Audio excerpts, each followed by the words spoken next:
That wasn't 5.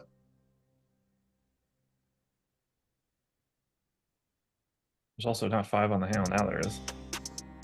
It's never the same thing for him. And we are live. Welcome to the NBA Deeper Dive. It is Thursday, December 21st. I am Josh Engleman. I am joined by Adam Scherer. We are brought to you by Better. We've got a 6-game slate ahead of us. I wish we had an 8-game slate, but we don't. We have a 6-game slate ahead of us. That's fine. 7 on FanDuel, which we'll sort of deal with maybe if we get there. We shall see. But first, hit the like button, subscribe to the channel, hit the notification bell so you know when everything goes live. Follow us both on Twitter. Adam, we have a different slate now. Yeah, we do. And also different slates between DraftKings and FanDuel. Yeah. This is basically everything that we talked about and did this morning, is completely different now. Value that we didn't have is here. All of those stupid moron OKC plays that we were talking about, all of that, I hope, evaporated, which we'll get to in a little bit, but we got real value now with multiple people being out creating, kind of yesterday's slate once again, and we're going back to Craig Porter, but it's going to feel kind of similar. I'm happy. We got enough that it was looking pretty bleak this morning. Yeah, it was. And I figured some stuff would open up. We obviously got more than we were anticipating. Yeah, we sure did. And I do potentially find more to come. I do find it funny, and I am enjoying that we have the Clippers questionable at 8 o'clock, but the Lakers have already announced their stuff mostly for the 9 o'clock game that is not on the slate. Yeah. Lovely. Lovely stuff. Okay.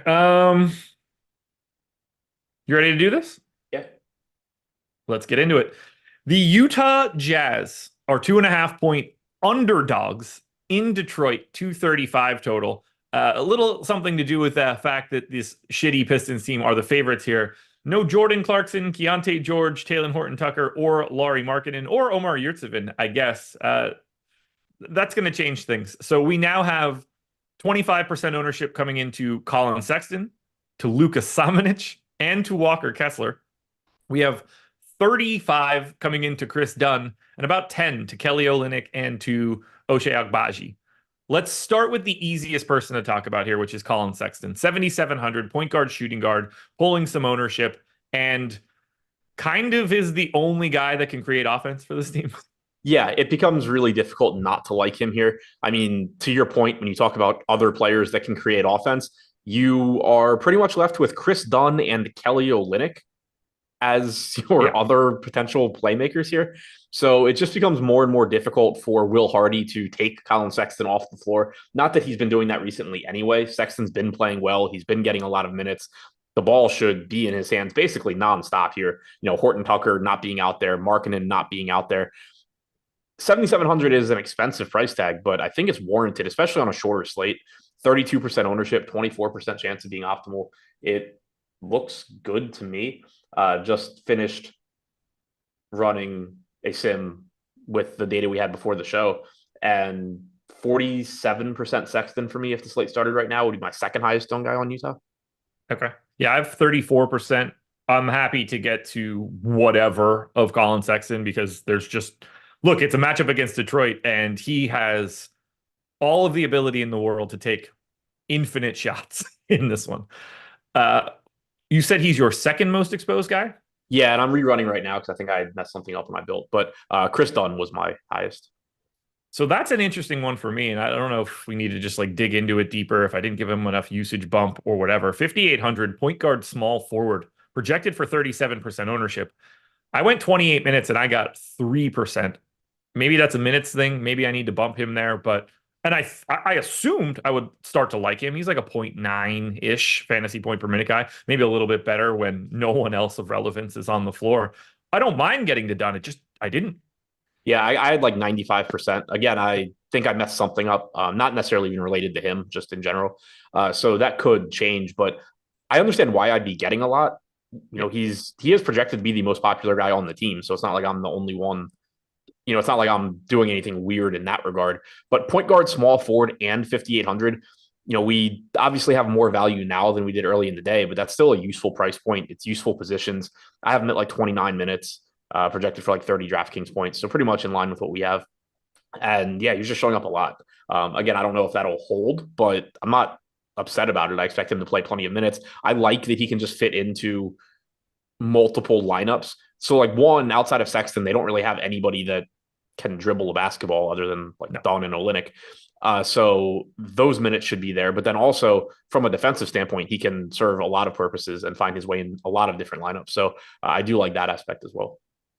Yeah, I gave him another minute just because I don't think that I should be full fading him in this situation. That's just a bit more extreme than I would like it to be. So I'm trying to recalibrate there. I'm also not getting to the 26% owned Walker Kessler. That one doesn't really bother me all that much. Like, sure, I like it, but he benefits probably the least of all of these guys being out. He's not exactly going to be out there shaking people at the top of the key and trying to create his own stuff. Would I like to get some? Yeah, absolutely. But there's never a shortage of centers. Right. And he's the one I agree with you. It's not like he's a high usage guy ever. You don't expect Yeah. them to just suddenly start running plays for Walker Kessler. He was already playing 30 minutes. He's priced to play 30 minutes. Olynyk could certainly play more as a result of them being shorthanded, but that would just be alongside him. So there's nothing that changed his minutes. There's nothing that, it's not like they're so shorthanded that Olynyk has to play all his minutes alongside him or something, which would increase Kessler's minutes. It's not that kind of case. So he kind of just looks like he normally would. It's a good spot. He's 6,600. It's a 6-game slate or 7-game slate. He looks fine, but doesn't really change as a result of the injuries that they're dealing with. I did just finish rerunning stuff and 90% done. I now do have 49% Kessler and then 45% Sexton. Well, then let's go to the one that I know we all don't want. How do we handle Luka Samanic, power forward eligible, 3,900, projected to be in a quarter of the lineups? Well, he's down to 12%, I think. I'm sure we got an update the moment after I started the show. 23 minutes ago. Okay. But I'm not getting to him. Okay. That will obviously change things from the previous run. And I didn't expect him to be that heavily owned, but I would prefer to not have him. Agreed. Yeah, I mean, we only projected like 16 minutes. So yeah, it was just one of those where you looked at it and it was like, okay, I mean, if this guy's going to be popular, I'm just not going to play him.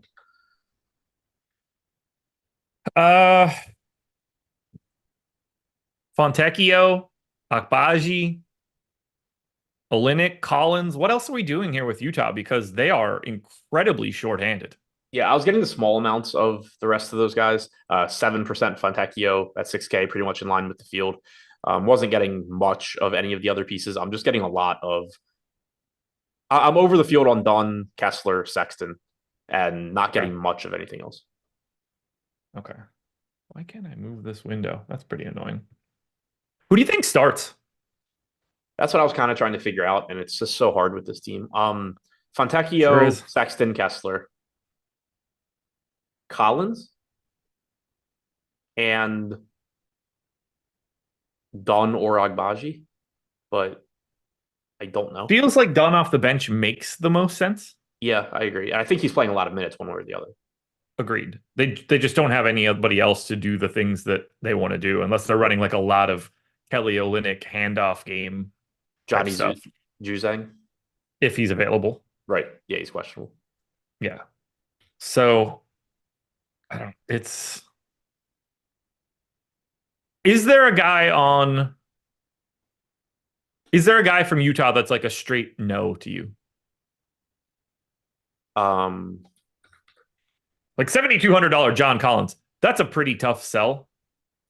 Yeah, I was gonna say like that's definitely towards the top of the list. He's probably the toughest guy to get to for me. Yeah, I don't have him, and I don't have any shares of Olynyk, which I guess I'm not surprised by, but the minutes start to get weird. Like Kelly Olynyk could easily play more minutes than John Collins. Like I have Collins projected for more. Who knows what they do with Luka Samanic or anybody else that exists on this team? I guess Sexton, Kessler, Dunn. Are they the three guys that you feel are the only three guys you feel comfortable for Utah? Yeah, because I'm pretty comfortable with Fontecchio's minutes, but he's up to 6K. Yeah. I'm relatively comfortable with Collins' minutes, but not entirely with it being a back-to-back. But especially if he starts, I assume he's playing like 30-ish. Yeah. But at 7,200, that's not that great anyway.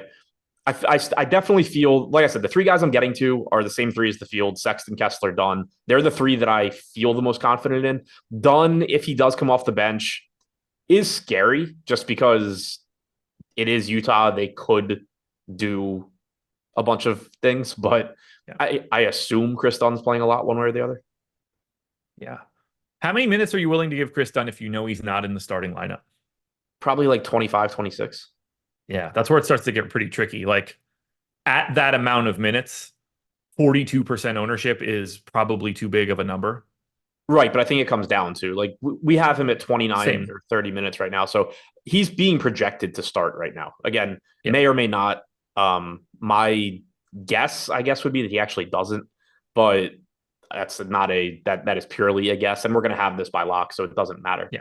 But if he comes off the bench, the projection should come down a few minutes, which will make him still a quality play, but not 42% owned and probably not in 90% of my lineups. Okay. I'm rerunning my stuff now to give Dunn that extra minute just because I felt like I was missing out a little bit. Although I might just be taking that back down and getting this exact same amount of Chris Dunn Yeah. in an hour and a half. Zion Williamson ruled out. Yeah. I'm rerunning my stuff now too, just because we got the ownership update right before the show. Okay. Obviously, this is all going to be irrelevant anyway because of Zion being out, but Yes. Yes, it is.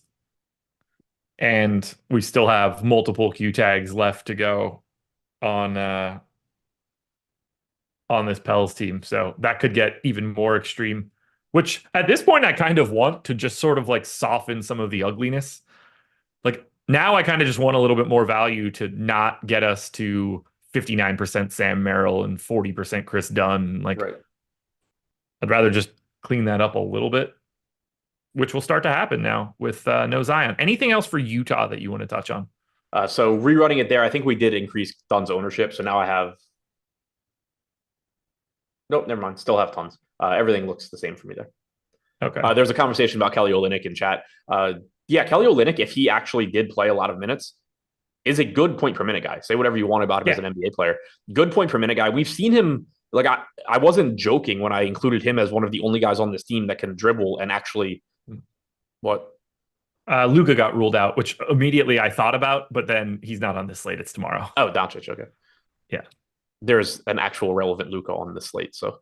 Oh, that's true. Yeah, yeah. No, yeah. Luka Doncic ruled out. Obviously, like, you understand why that caught my eye, but I didn't process the fact that that said Friday at first. Yeah. But yeah, I mean, with Olynyk, like he was incredibly productive for Houston for a period of time where he was their primary assist guy. He can produce fantasy points. It's just a matter of where exactly. There's going to be more minutes for him today, but he's a 6,200 center only guy. It's hard to think he's getting that many minutes. Yeah. All right, the Detroit side has tamed itself a bit since this morning. We've got 20% ownership coming into Boyan and about 10 to Cade and Asar Thompson. For the rest of Detroit, we're still waiting on the Q tag of Killian Hayes. We did get Isaiah Stewart back. I now have 16% Jaden Ivey. He's projected for 5% owned. I also have 7% Killian Hayes, 13 to Boyan. I just have scattered amounts of these dudes, and it's really it's just hard to get to them. Yeah, I'm not getting a lot of it right now. 14% Cunningham is my highest owned guy, so a little bit over the field there. Perfectly fine with that. 8,600 point guard, shooting guard, bad defensive team in Utah. That looks fine. I'm not getting as much Bogdanovich as the field. 13% chance of being optimal, 21% ownership. I'm at between 9 and 10%, so closer to that optimal mark. And then not getting much of anything else. 1% Killian Hayes, 1% Isaiah Stewart. I'm not getting to any Asar Thompson right now, which is kind of surprising to me. I'm not getting to any Jaden Ivey. A lot of that will depend on the status of Killian Hayes. If Hayes if Hayes is out and Ivy starts, then yeah, I'm going to start playing Jaden Ivey quite a bit. But assuming he's coming off the bench behind Hayes, I'm not getting there. It's Cunningham, Bogdanovich for me, essentially. The main NBA contest on DraftKings is filled 2 hours early, so kudos there. And I did remember to register. I wasn't positive. Glad that's not 100K or anything. Right. Wouldn't be able to get those people in there. Yeah, good thing that we are changing the entire format just because of lack of interest, and it's filling regardless. Yeah, the amount of people that don't even know that it cut those 2 games out is probably half of the field. Right.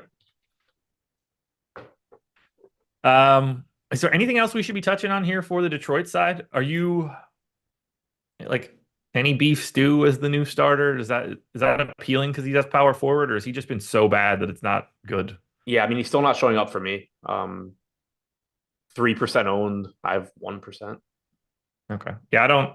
For the first time in what feels like this entire season, I am not making an Isaiah Stewart stand today. I Yep. have zero. And you picked the first time all year the Pistons were favored. I don't know if that's And actually true, but it feels like it's true. I think they were I'm favored quite against confident that I think he's they going were. to. I think they were big favorites against the Wizards. Well, they should be. I mean, there's nothing worse than the Wizards. Yeah. Just a terrible garbage team. I got nothing else for the Pistons. I just reran my stuff now. I still don't get Chris Dunn. I now have 3 times as much Luka Samanic, so that went the wrong way. I'll fix that problem later. But for now, I will let you guys know about the schedule for the rest of the day, and that is easy. We have NBA Live Before Lock coming up after this. They will take you from 6 o'clock to 7 o'clock, but we do not stop there. 7:15 Eastern Time, NFL Live Before Lock, Thursday night football edition. You don't want to miss it. From right now, we have 3 more hours of live shows. Where are you finding that anywhere else in the industry? You're not finding it anywhere. This is the best place to be. Also, we want you guys to enter the Stochastic Hall of Fame. You can do that by tweeting your wins at StochasticHOF. What you need to be doing, though, is using our avatar. Go to stochastic.com/avatar, grab our logo, use it on DraftKings, FanDuel, Owner's Box, Yahoo, wherever you're playing. If you finish in the top 3 of a contest with 5,000 or more entries, and you tweet that result to at StochasticHOF, you get 1 month of whatever you want at Stochastic. That's a $200 value. If it's for NBA, you can get projections, ownership, boom bust, lineup generator, contest generator, Sims tool. You get it all, baby. And all you have to do is just use our logo and play on one of the main sites in a big contest. You don't even have to have a sub to us when you do that, but you'll get one after you succeed. Alrighty. New Orleans Pelicans, which are very different to talk about now than they would have been 5 minutes ago, were 4-point favorites in Cleveland, 227 total. I assume that line is about to move at least a little bit. There wasn't much ownership coming in here. 5% to BI, about 10 to Joval, 10 to Zion. But 5 minutes ago, we got the news that Zion Williamson is out. Now, we are still waiting on a Q tag for Jonas Valanciunas. We're still waiting on a Q tag for Herb Jones. We're still waiting on a Q tag for Cody Zeller, which is also very important for today. Who gets the biggest benefit for Zion Williamson being out? Trey Murphy. I mean, I think you can name a bunch of different guys for a bunch of different reasons. I think my answer might have been Najee Marshall.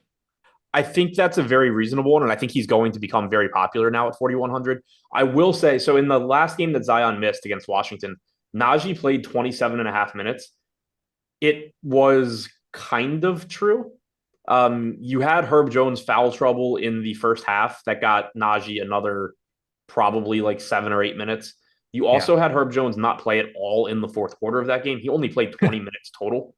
So I do think Najee Marshall, like, again, I think it depends how you're defining that. Like Najee Marshall going from essentially not a play to one of the more popular values obviously gets a big bump. Even if you don't project 28 minutes, if you project like 22 or 23 or 24, he's still going to look like a really good value now. So he gets a nice bump. Trey Murphy is just clearly, firmly in the rotation, playing big minutes, and now can get more because of Zion being out. Shooting guard, small forward. I think that you can argue either of those guys. Like basically, if you weren't like price agnostic, I think I would say Trey Murphy over Marshall. But because of the pricing, like from a DFS standpoint, it's probably a bigger bump for Marshall. Okay. Here's the next question for you. And obviously the Q tags matter here, but we might not have the ability to deal with this until we get to 701. How do you project the center minutes between Joval and I guess Cody Zeller, but feel free to open this up to someone else that could play the 5? I think you get 48. I don't. And that's what's making me nervous. Why not? Because if we are going to give, what would you be willing to give Joval there? Like 31-17 type split? Something like that, yeah. Like wait. that becomes a real issue for No. Cody Zeller. Actually, I take that back. I know. I didn't realize he basically DNP'd the last time Zion was out. Yeah. Yeah.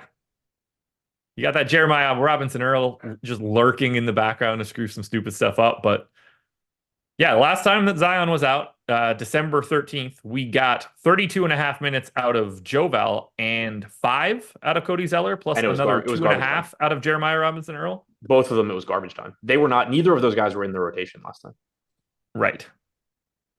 That starts to become really problematic. I don't know what they were doing in the previous games before that. So I'm going to find that out. But because like in those games, that's when we were getting Zeller for, like 12-ish minutes. But that was also when Trey Murphy was still bouncing in and out too. Right. My thinking here is just Zeller's been in the rotation recently. Yeah. So like on December 11th, which is the game before the last game Zion missed, Cody Zeller was a DNP. Yes. So I don't think it should be projected the same way as the Washington game on the 13th, just because Zeller has actually been in the rotation. But agreed. I do think you should take away from that Washington game that they're willing to go with those small lineups. Now, the other counter here, though, is you are going up against the Jared Allen, Tristan Thompson front court, as opposed to Washington. True. I'd still be willing to go small against Tristan Thompson, obviously, but so would you.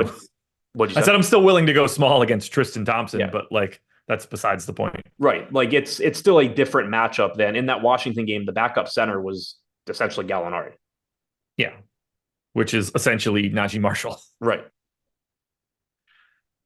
30 and 14 to Cody Zeller. 31, I think that's a good way to project it. I don't think you can split the 48 between them. Right. There's just too much ambiguity. Right. But I think that you need to be going mostly to those two. I agree. Like I don't think this one should be projected like 30 Joval, 8 Zeller, 10 to small ball. I agree. And at 14 minutes, Cody Zeller is probably uninteresting enough that you don't have to worry about it. We're going to have enough value elsewhere that we don't burn a center position. Najee Marshall, I think, just becomes a really nice value. I think Trey Murphy is still probably pretty hard to get to. I don't know. If we lose another player, like then it starts to open up even more. Like 32 minutes to Murphy, 30 minutes to Murphy. I was thinking 30. Yeah. 30. Same. Yeah, 32 probably works. 31 it is. I wonder do you think he just gets the start this time? When Zion picked up his 2 fouls in 2 minutes last game, Murphy just subbed in for him. In the Washington game, we got that Dyson Daniels spot start where he played like 15 minutes. Yeah, that was a fun one. Yeah, that was not. It feels like Murphy's been back long enough that they should be moving him to the starting lineup. Right. But I don't trust that. And if they're starting Dyson Daniels, like I extra special don't trust what's happening here. Yeah, if they start Daniels, it becomes really messy. How many guys do you think are in the rotation today? What'd you say? 10-man rotation today? Probably, yeah. Same 9 as Washington plus Zeller? Yes. I don't know if Hawkins plays. Fair. They just kind of have extra minutes going around now. Right. And I went 24 to Najee Marshall. If I go 31 to Trey Murphy, I've got 14 for Zeller. Right now, I have 13 for Daniels, 15 for Alvarado. If I do that, I still have 14 minutes left over for these guys. So, they have created an extra person if they want it. Or, you're getting 18 out of Daniels, 18 out of Alvarado, a little bit more out of Najee Marshall. Right. Yeah, I was going to say, it really comes down to, does Dyson Daniels play, actual backup minutes? Or do they kind of, he plays 3/4 of that role and they give some to Jordan Hawkins? And none of it matters if Herb Jones gets ruled out. Because then Dyson Daniels is playing 30-something minutes. Yep. Probably. Or one of him or Najee Marshall are. Yeah, I think it's Najee. Yeah. Well, I mean, they're playing a bunch of like Dyson Daniels is then playing like 24 or something, Yeah, probably because you're just running out of. Dyson Daniels is a play if Jones sits. Yeah. I still So think what do you like Marshall's a right better now play. for the Pels? Who's the best play on the Pelicans right now? Is that Marshall or Brandon Ingram? That's what I was thinking. Probably Marshall, just Yeah. from a value standpoint and the slate standpoint. Yeah. Although right now we have them all being terrible. Okay. I think it's hard for us to really dig into the Pelicans any further because we just need more news. Like there's too many different permutations for what we have here. But as of right now, you're unequivocally paying closer attention to Brandon Ingram and CJ McCollum than you were 10 minutes ago. Yeah. With BI, I think, looking better just because of positionality. Yeah. I mean, so we just Jovel has updated. looked good and will look good no matter what, unless he doesn't play. We just updated for Zion being out, and we have Joval 12% on DraftKings to be optimal. We don't have anybody else above 6%. We have 6% Ingram, 5% McCollum, 6% Jones. We gave Najee 25 minutes, 20 DraftKings points, so he looks okay at 4,100. But earlier today he'd be like 80% owned. Yeah, Now it's not as useful. I mean, it is still an unappealing matchup, but sure. it seems like these should come up a bit. Well, lots more news for the Pelicans that we are going to need. We got to keep this one moving. We're going to go to the Cleveland side. 227 total in this game. We got the news a little bit earlier today. No Donovan Mitchell. We already have no Darius Garland. We already have no Evan Mobley. 88% ownership coming into Craig Porter, and I don't see any situation where you can do this one differently than we did yesterday. He's in everything that I have. Yeah, he's showing up. I can't get away from him. He's showing up in pretty much every lineup that I build, much less. Yes.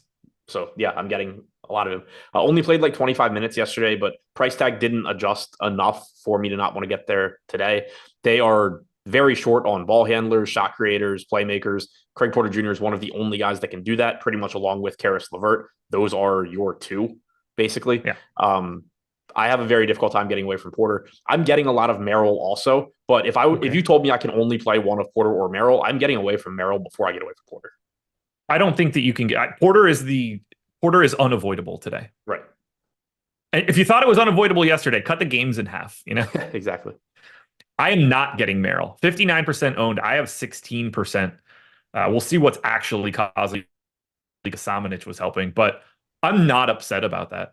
No, and so I'm getting like 95% right now. And it's one of the things, along with Chris Dunn, I'm looking at Merrill, trying to figure out sort of, is there anything going wrong with why I'm getting so much? Because I do think he's a good play. And obviously this is somebody that, I ran all this without with Zion in, but 4,500, he's a good play from a projection standpoint. But you are talking about a shooter at very high ownership that he played 30 minutes yesterday. He does not have to play 30 minutes today. No. You can't project him for 30, that's for sure. Right. He knocked down 8 3-pointers yesterday. You're obviously not expecting that. He's not going to really do anything else. We have him projected for 25 minutes. I think that's reasonable, but probably on the high end of what I would project. Like if you went 23, 24, I think that's fine too. I went 25, by the way. That's giving me 16. Yeah. So like I get, again, he's a good value. I'm not sold. Sam Merrill, questionable. Oh, great.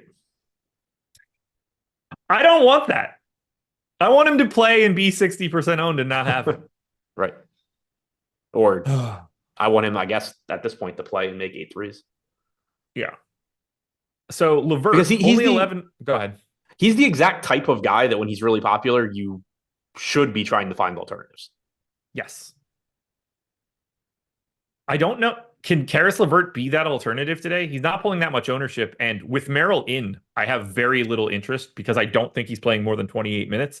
I don't know if they just let him rip, though, if Merrill's gone. Right. Like, I don't know what to do with his minutes then, because we know that 2 games ago he didn't play overtime because he got to 27 and a half minutes and they said that's enough. Yesterday he played like 27 minutes. I always have a hard time like in situations like this, because on the one hand, if they're sort of on the fence, like, LeVert's fine, but let's just not push it, then yeah, just let him go today. But if they are like actively looking to limit him to 28 minutes, having a bunch of guys hurt isn't a reason to then get Karis LeVert hurt also, if you're actually concerned. So I think it would be difficult to give him too many more minutes. I'm not getting much right now, again, with Merrill projected in, but shooting guard, small forward, 6,500. He is one of the only shot creators on this team, ball handlers on this team. Shooting guard, small forward is nice. He's only 11% owned. I'm not getting there, but I kind of wish I was getting more. I basically have 10% of Niang, Allen, Strus, Merrill, and Thompson right now. Are you getting to anybody else from the Cavs? I have 16% Niang, 10 Strus, 4 Allen, 1 Thompson. Okay. If We got to keep this one moving too. We're already halfway through this bad boy. This is a tough slate to talk about. Well, we also had a couple games that required a lot, and then games that don't. That's fair. If Merrill's out, I guess Imani Bates becomes a thing. Probably, yeah. You would think somebody has to be, right? He's gonna shoot. It might be ugly as shit, but he's gonna get that shot up. That's for sure. The Merrill news is massive now. That changes up a lot of this slate. So we want to keep our eye on that one. Is his wrist just tired from shooting yesterday? Right. Could be. Keep your eyes peeled. It's another game. This entire game is hanging in the balance of major, major changes. I know it's not hanging in the balance, and that is my ownership to Victor Wembanyama. They are 6-point dogs, 228 total in Chicago, 15% ownership coming into Jeremy Sohan, so that has calmed down. Single digits to everybody else except for Wemby, who's about 15 as well. I have 43, and sign me up for it. I'm guessing you don't have him right now, but you'll have a little bit more later. Wemby? Yeah. I only have 10% right now, and I really hope I have more later. But yeah, like I want more. He's 9K, power forward, all the stuff we've talked about before. He's much better as a center. Our projection has come down on him a bit since this morning, so maybe that's why I'm not getting more. We're down to 49 DraftKings points now in 32 minutes, which is about 1.52. So we were at like 1.57 this morning. I would like to get more. Yeah. I got a bunch. I want a bunch.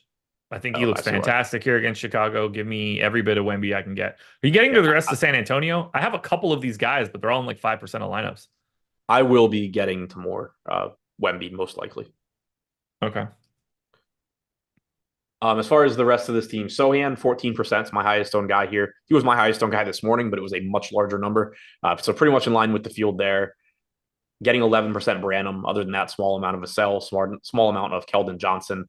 If Devin Vassell is out, I think there's a good chance that's opening up a $3,400 Champagne as well. Yeah. Yeah, we do have to wait on that San Antonio news. Keldon Johnson probable, Wemby probable, Devin Vassell Q tag illness. So keep your eyes peeled for that one. But play Wemby. That is going to be the consensus between the two of us. There's going to be so much late swapping between after the 7:00 start for a slate that was made to not need to late swap. It's going to be miserable. It's going to be miserable. I got to make these stupid NFL lineups sometime in this window. I registered the turbo slate, and that's going to be a pain in the ass to deal with now. Yeah, very. The Chicago side, we got like 10 to 20% ownership on Drummond, Kobe White, DeMar DeRozan, and Vooch. Vooch coming in as the high mark, 20% owned at 8,100. I'm getting to a ton of DeRozan still, which I'm more than okay with in this matchup. I am doubling up on Kobe White. I have some Vooch. I do not have Drummond. That ownership to me is kind of wild. 4,800 for Drummond. That's not like the discount price you're supposed to be getting. Right. And I'm like, yeah, he's a great point per minute guy, but it's not like he's playing minutes alongside Vooch, or assume. Yeah, I'm getting to like 3% of Drummond, but Vooch 27% for me. He is 21% projected for 21% ownership, 17% chance of being optimal, 8,100. That looks pretty good. Now I certainly could lose some of that in favor of more Joval once I rerun stuff for Zion being out, since he looks better. But it's kind of the weird slate where Vooch actually looks good. He hasn't been very good this year, but the salary is reasonable. It's only a 6-gamer. You don't have a ton of good center options. So he's the guy I'm getting the most. I am getting to 17% DeRozan, so I'm with the field right now on him for maybe the first time this year. 9% Kobe White in line with the field, and then very small amounts of Drummond and Patrick Williams.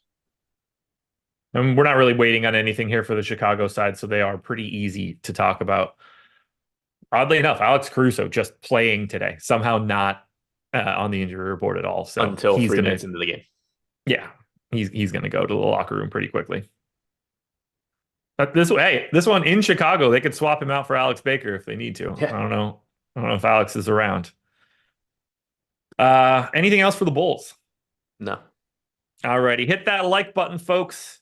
It's time to talk a little bit about Better. If you are looking for an incredible deposit bonus, this is the place for you. Better is offering a deposit bonus of up to $500 on that first deposit. They'll match whatever you do. You put in 100, you'll get 100. You put in 300, they'll match with 300. You put in the 500, they will match with 500. This is the best thing that you can do. Sign up bonuses are the most important thing you could attack to start because that's just free money right out of the gate. You don't have to work for it. You can 100x your entry at Better as long as you get up to 8 picks correct. That's going to be NFL, NBA, baseball, hockey, and more. Now, you got to be 21 or over. And if you or someone you know has a gambling problem, I need you to call 1-800-GAMBLER. But the key takeaway, the most important thing you can remember, you have the opportunity to deposit $500 and get $500.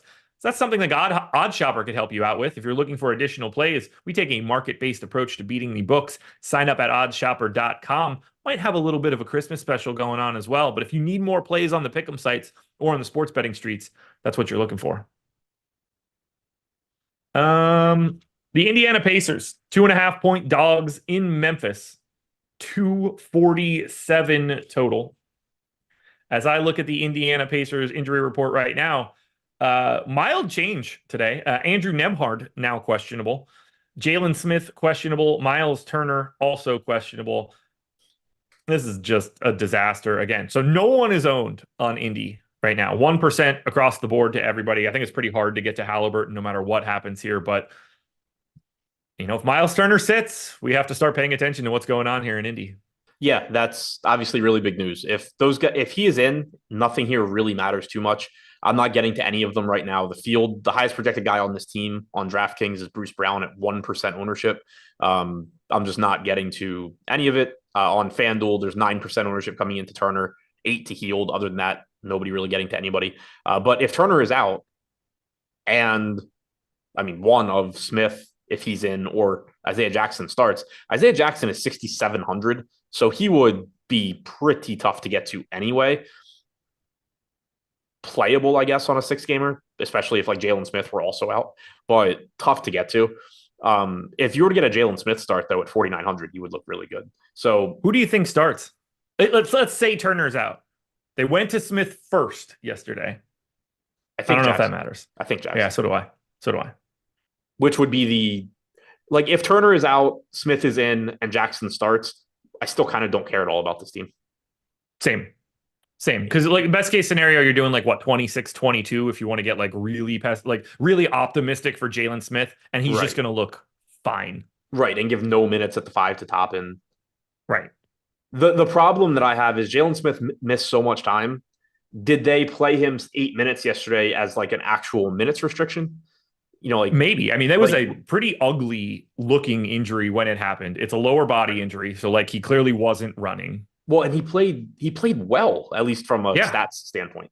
He had when I looked at it, I was like, oh no, he's gonna smash. And then he just never saw the floor again. Right. He had 10 points and 4 rebounds in 8 minutes. So if for him to just not play in the second half, it really seems like that was planned, which makes me think it's pretty unlikely, even if Turner's out, that you're just getting Jalen Smith going crazy. Now, again, if Turner's out and Jalen Smith starts, I think that's signaling that maybe he can actually play a lot. But assuming that's not what they do, I still don't know that this really matters.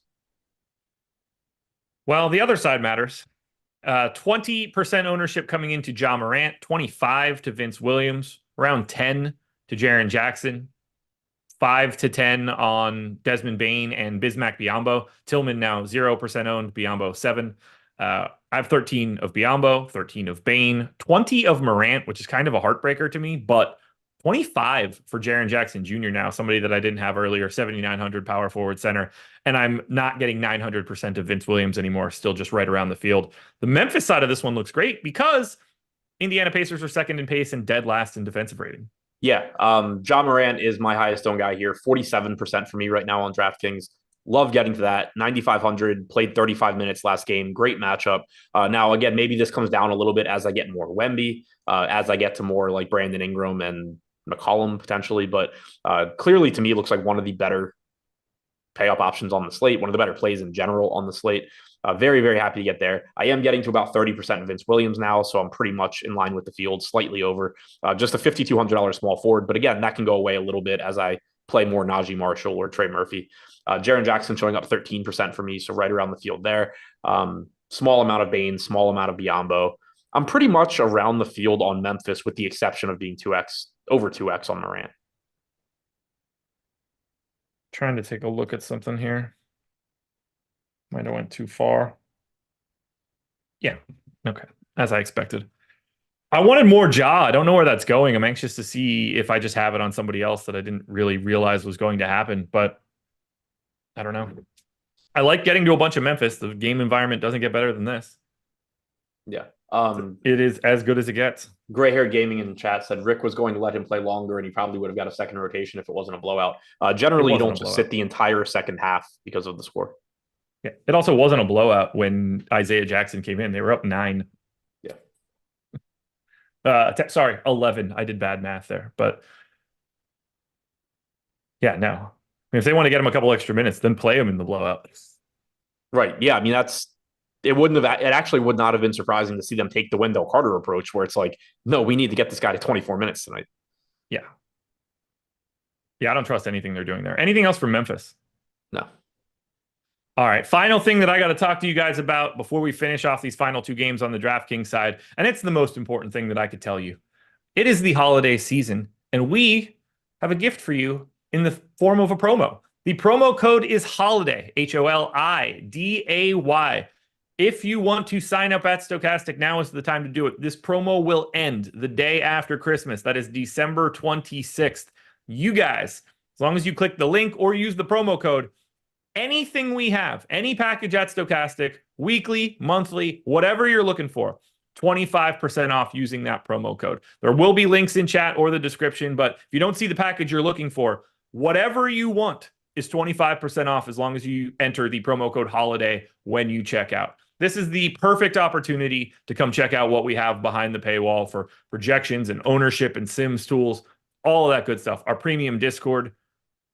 We needed to give you guys a little bit of a deal. We are not going to have a promo for a bit. We've run a lot of them recently for Black Friday and Cyber Monday for short gamers, Millie Win, to just debut the Sims for the NFL side, and for the NBA side as well. So we've had a lot going on lately. This is going to grind that to a halt for us right now. So if you've been on the fence about coming in, now's the time to do it because you are not going to see this kind of deal for a while. Promo code HOLIDAY. Come join us. Brian Spencer, Smart is doubtful for today, so it's dangerously close to back. Orlando Magic, 9-point underdogs in Milwaukee, 238 total. There's very little ownership coming into the Orlando side. 4% to Cole Anthony, 8% to Paolo Banchero, 11 to Wendell Carter Jr.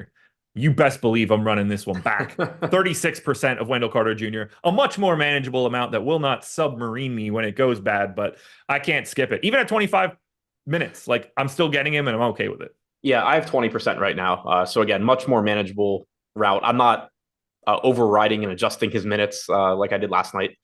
Did not like the way those rotations looked, but I do think it's a positive that he played through garbage time because the way they handled him in the first half was just like, why did this guy even come back yet? If he played 6 minutes to open the game, played the final 3 minutes of the half. It was like, if this guy's on an 18-minute limit, why is he even playing? But then they played him through garbage time, which I do always view as a positive, especially on a back-to-back. I always view as a positive where it's like, okay, we're just trying to get this guy's legs under him. He needs these minutes, but we're not like it was more probably of a conditioning thing than we're being cautious with him. So as he hopefully quickly gets back in shape, he will play more. Good price tag still. Like I said, I'm getting around 20% of him right now. Maybe that comes down a little bit again with adjusting for Zion being out and getting to more Wemby, but still looks fine at this salary. You know, we talked a bit this morning too about in a limited sample this year, he has also sucked at scoring fantasy points. Usage is down, which isn't totally surprising with Banchero, but he's also shooting really poorly at the rim, which isn't going to be sustained. And also at this price tag, I don't really care what you think Wendell Carter is going forward. At best, he is a completely serviceable play at 5,400. At worst or best, however you want to phrase it, he is wildly underpriced. Yeah, I'm really curious to see what they do with Goga and Mo Wagner on the back end of it, and like where that actually ends up when this all is said and done. Yeah, the plan cannot be to run a 3 center rotation. You would think they've been so good with all these guys, though. Like maybe they Right. don't want to pull the like they're third in defensive rating. Like maybe they just want to keep doing that shit. I don't know. Was this the same coach that was playing Carter at the 4? Was I that can't last year? remember. No. I don't Was remember. last year him and Bamba and stuff? I don't remember. If I remembered, I wouldn't have asked, Josh. I mean, it was Mosley last year, so like it's the same coach that was there last year, but my Right. memory is shot of whether that was last year or 2 years ago. Right. I don't remember if it was last year or the year before. That was 2 years ago. Okay, then Okay. different coach. Then no. Yeah, my brain is just mush at this point for it. But I'm playing him again, and I'll probably play him until I get paid off, or until his price gets into like the 6K range for no reason, and then I just don't have to. Well, the rule is that he's not going to have a good game until we find a slate where he's 48% owned, and then he'll figure it out. That is most likely true. Very easy to talk about that Orlando team, though. Not a lot going on. The Milwaukee side is also problematic. God, this is a ridiculous slate for news for not a lot of games. Oh, wait. Never mind. Giannis got upgraded to probable. I was still thinking he was questionable, and I was like, shit, we got this other giant problem just hanging in the balance. Forgot he got upgraded to probable. We didn't no mention Jay it. Crowder, Speaking of, the Jalen Suggs is questionable. I don't know if we. as is Joe Ingles. Yeah, but Suggs actually matters. Yeah. Because Cole Anthony becomes a pretty good play if Suggs is out. He does indeed. 10% ownership to Giannis, to Middleton, to Brook Lopez, to Bobby Portis, only 5 to Dame. I'm not getting a huge stand on any of those guys, but I'm either at the field or slightly over on everybody that's relevant for Milwaukee. Yeah, I'm not getting much here. 13% Lopez, about even with the field. 7% Portis, a little bit under the field. 5% Middleton. That came way down since this morning. So about half the field on him. 1% Giannis. I don't have any Dame right now. That's pretty much just all Ja. Okay. Tough matchup for them. Orlando, one of the best defensive teams in the league. That's not to say you shouldn't be playing like Giannis or something if you can make it work, but I'm just having trouble getting there. I did also bet his under points, rebounds, and assists earlier. I don't know if that line is still there or not. Hope you get it. Hope you win that one. Great. Yeah, Thanks. I'm getting to Wemby over Giannis just because of the price point. Like they're not all that dissimilar as permanent dudes at this point, which is crazy to think about. But you're saving $2,000 instead. Under 49.5 PRA plus 114, if that's still out there. Okay. Yeah, like for any one of those main guys, I only have 2% Beasley now. Thank God I knocked that back down. But Middleton, Giannis, Dame, Lopez, Portis, I've got 10% to 15% on all of them, and that works for me here. It's a tough matchup against Orlando, too. I mean, even whether Wendell Carter Jr. now is back or not, this is the number 3 defense, and that's like with him only playing 5 games. And he's Wendell Carter is not making them worse at defense. No, not at all. So that's kind of scary. I was about to say, like, well, if Giannis is out, but I don't have to do that. So anything else for Milwaukee? No.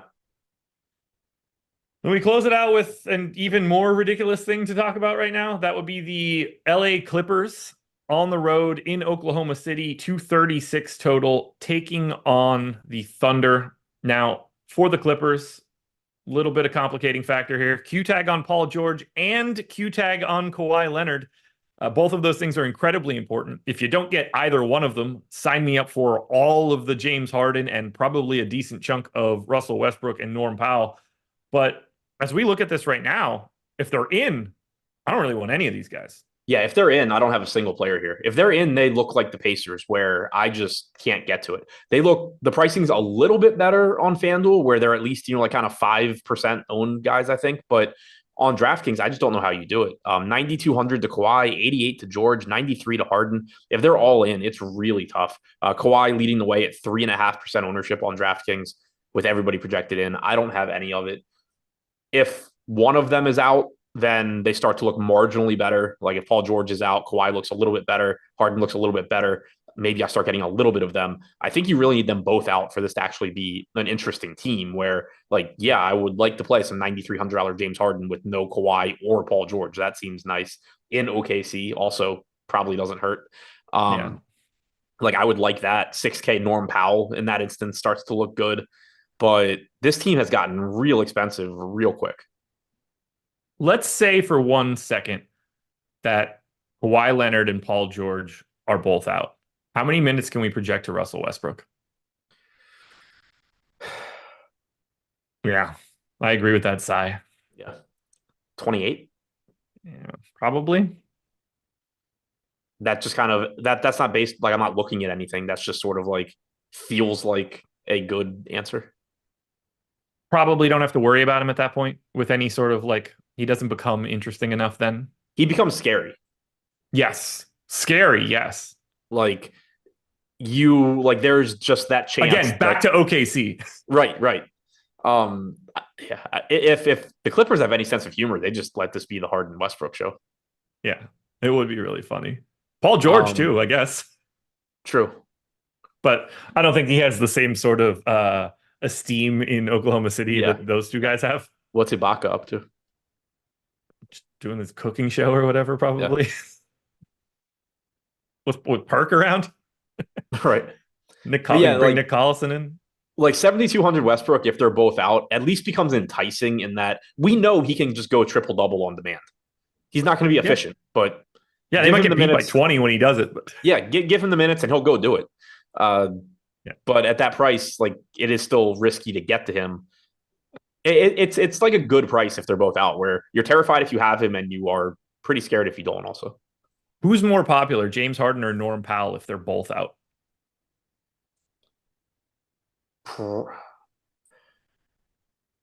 I was going to say it should probably be Harden, but he's the same price as Ja against the Pacers, so that's going to keep it down a little bit. Probably Powell, MPE, shooting guard, small forward.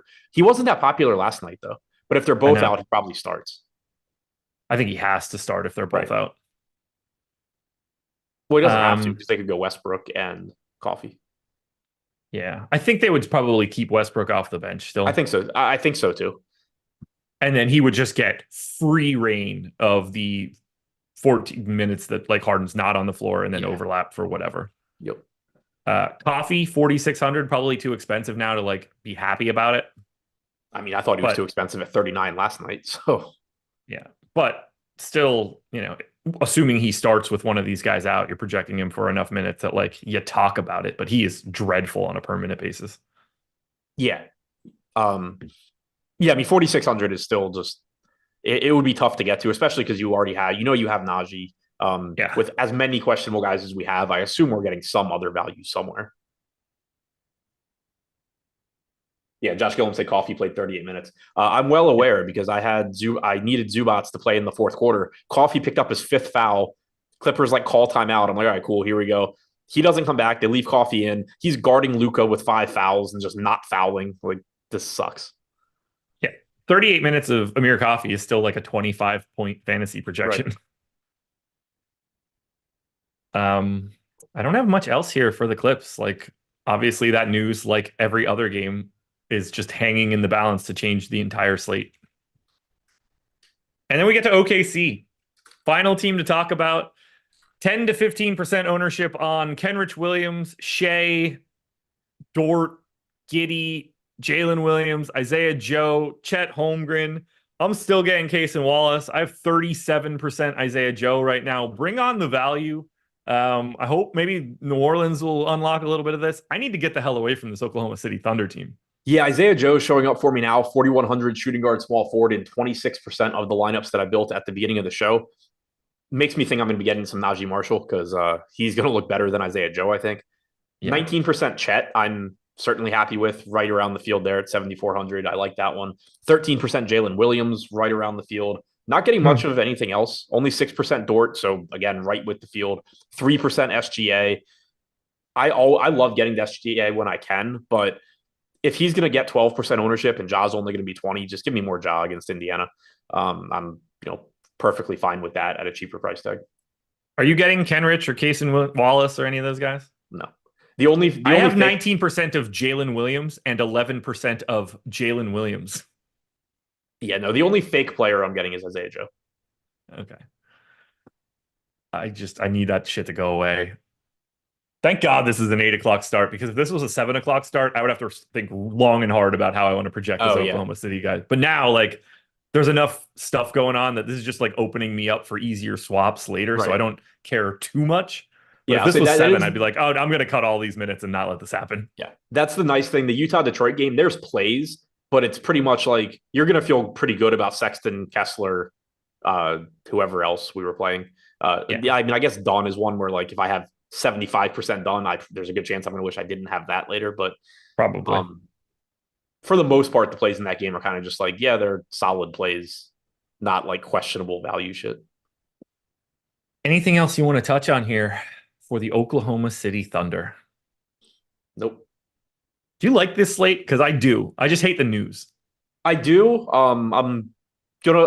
I'll like it once we have the news. Now I just kind of feel like I'm just like sitting there, like everything's out of my control, and I know that I'm gonna have a very miserable like 1 hour window coming up. All right, I'll hit this super chat from the consigliere first before we get out of here. Who are the under 4,500 players we actually think we get? Under four, so Sam Merrill is 45.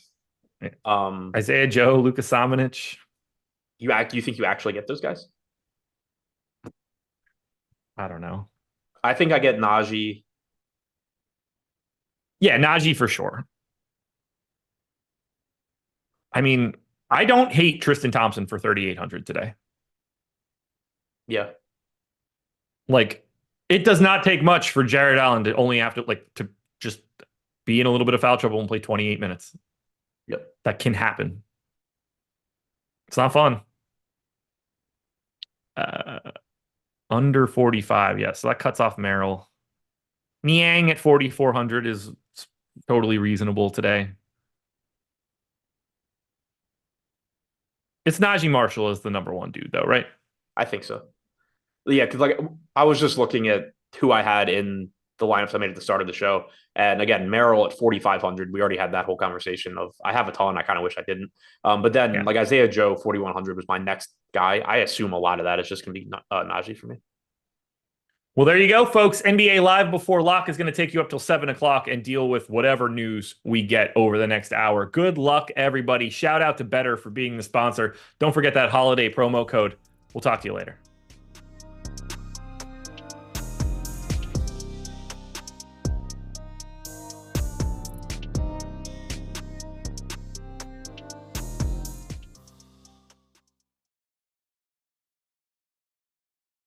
Yo, it's that time of week again. Time to induct you fine people into the Hall of Fame here at Stokastic.com and give out this week a lot of free subs up to $200 value. And all you got to do to get in on the action, download the Stokastic profile pic at Stokastic.com/avatar. Finish top 3 in a field of 5,000 or more. As you'll see, doesn't matter if it's the dime, the quarter arcade, no matter what, as long as it's top 3 in a field of 5,000 or more. If you're rocking the avatar and you tweet those wins to us, it's Stokastic HOF. You get a free month of any Stokastic package you want, and of course, inducted into the Hall of Fame. Let's get going. First up, Squirrel 2112 started listening in and using the Stokastic tools this football season. Last night took down a live final ticket or seat thanks to the whole Stokastic crew. Beautiful stuff. WFFC ticket from Squirrel. And then next up, you've got Carson Shepard. Been listening to content for a while now. Couldn't have done it without the support. Thank you. First place, like I said, dime package, 10 cents to enter into $100. And guess what? You get the free month. All of our tools if you didn't have them yet. Sean Geezy's on a heater again. Took down both 10K mini maxes last night with unique lineups. Shout out to the Stokastic crew for the best tools in the game. Shout out to you, Sean, because here he is again. Best tools and content in the game. You guys are incredible. There was a third one here, but we have too many slides, so I deleted it. But just know, Sean on an absolute tear in the DK streets. Patrick Daly, do I qualify, Lafayette and Josh? I sure hope so. I don't know how many you chopped with. We'll have to look. But nonetheless, some really nice wins for Patrick in the NBA Showdown streets. And Kevin Cutler, another tournament win, took down the piggy bank this time, but they all count. You're damn right they do. Thanks to the usual suspects, it's Stokastic. Cue the lights, baby, for Kevin Cutler, first place in the piggy bank. Ricky Anthony, thanks to all the content guys. Good Sunday win for me. Hell yeah, second place. Right behind him, man. A couple points, $2,000 though for J6. And hem downstairs, I'll take it. Lineup generator for the win. Lineup generator has been coming through big lately. Took third in the dollar, 3 max for $400. And Namdi tied second in the NBA 15K mini max. Thanks for the tools. Namdi again took down the NFL showdown tonight. Thanks for the tools. Namdi again. Stochastic on that fire. Today again taking down another one, second place in the NBA 5K mini max. So Geezy and Namdi dueling heaters here going into the week. Mr. 586, yes, sir, 25 cents. Thanks, guys. 25 cents into $500. Massive ROI for Mr. Woods 586. Foul wow. Shout out to the whole crew. Content stays good, and the Sims tools are hitting well. Unfortunately, didn't get this lineup in the higher contest, but still, nice ROI for the night. Took down the nickel piggyback. Well, now you can get it in some of the higher contests. Foul wow. Jason Jordan split the quarter jukebox and the dime package. A win's a win thanks to the best biz in the world. Willie Jenkins. Stochastics, Datas, and Sims tool is by far the best in the industry. Tied second in the $1.20 max contest last night. Another one for Willie Jenkins. Josh Los Angeles. I love this guy. Appreciate the content, tools, and support. What is this? Fadeaway. First place, the quarter entry, first place out of 72,000 for Josh. $400 win there. Followed up by Clutch, another NBA quarter jukebox takedown. Thanks to the team. See, the tools don't just work for the bigger contests. We're talking everything here. And Buckwheat, Stochastic Hall of Fame. And again, since I didn't get the correct screen grab last time, can I get an extra month for the 2 in the top 3? But on a serious note, appreciate all the guys at Stochastic. I listen daily. Appreciate you too, Buckwheat. And Mo Terps, is this good? I'd say it is. Little owner's box action. Second place there. And we rounded out with Idea Girl 13. Just saying thanks. Tied herself for third place in the quarter jukebox.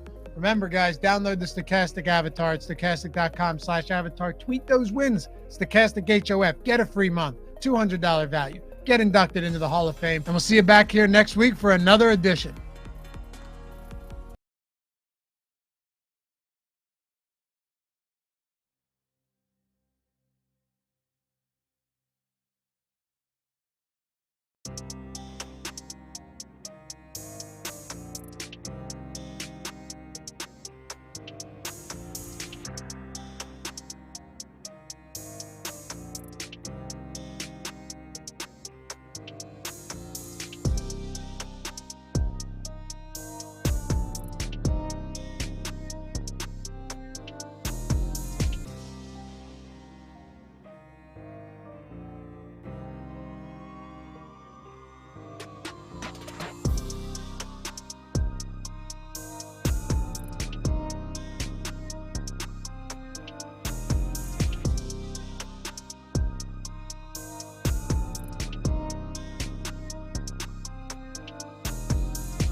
Oh, that sounds lovely.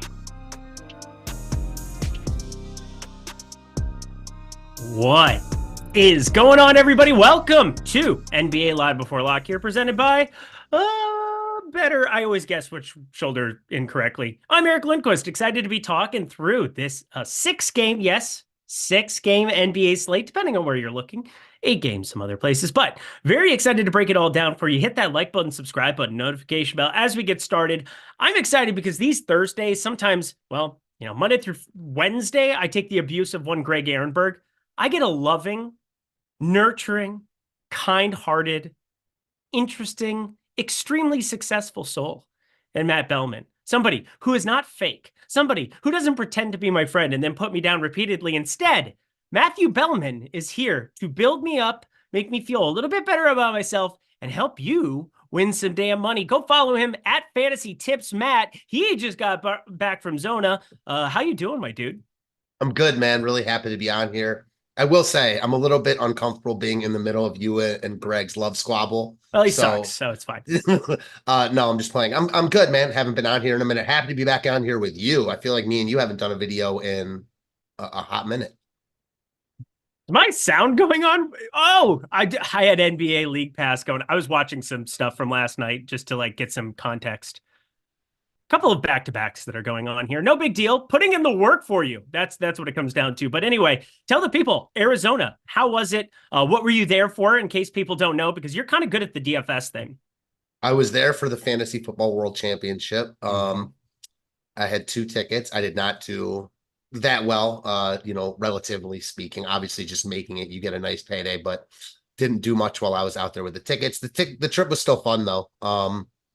Met some nice people, spent some good time with the family. So I was telling you, it was stressful. I schlepped my mother-in-law and my little daughter out there with us. So taking care of everyone was a lot, but it was still fun. So good time. Happy to be home, though. Always happy to be home.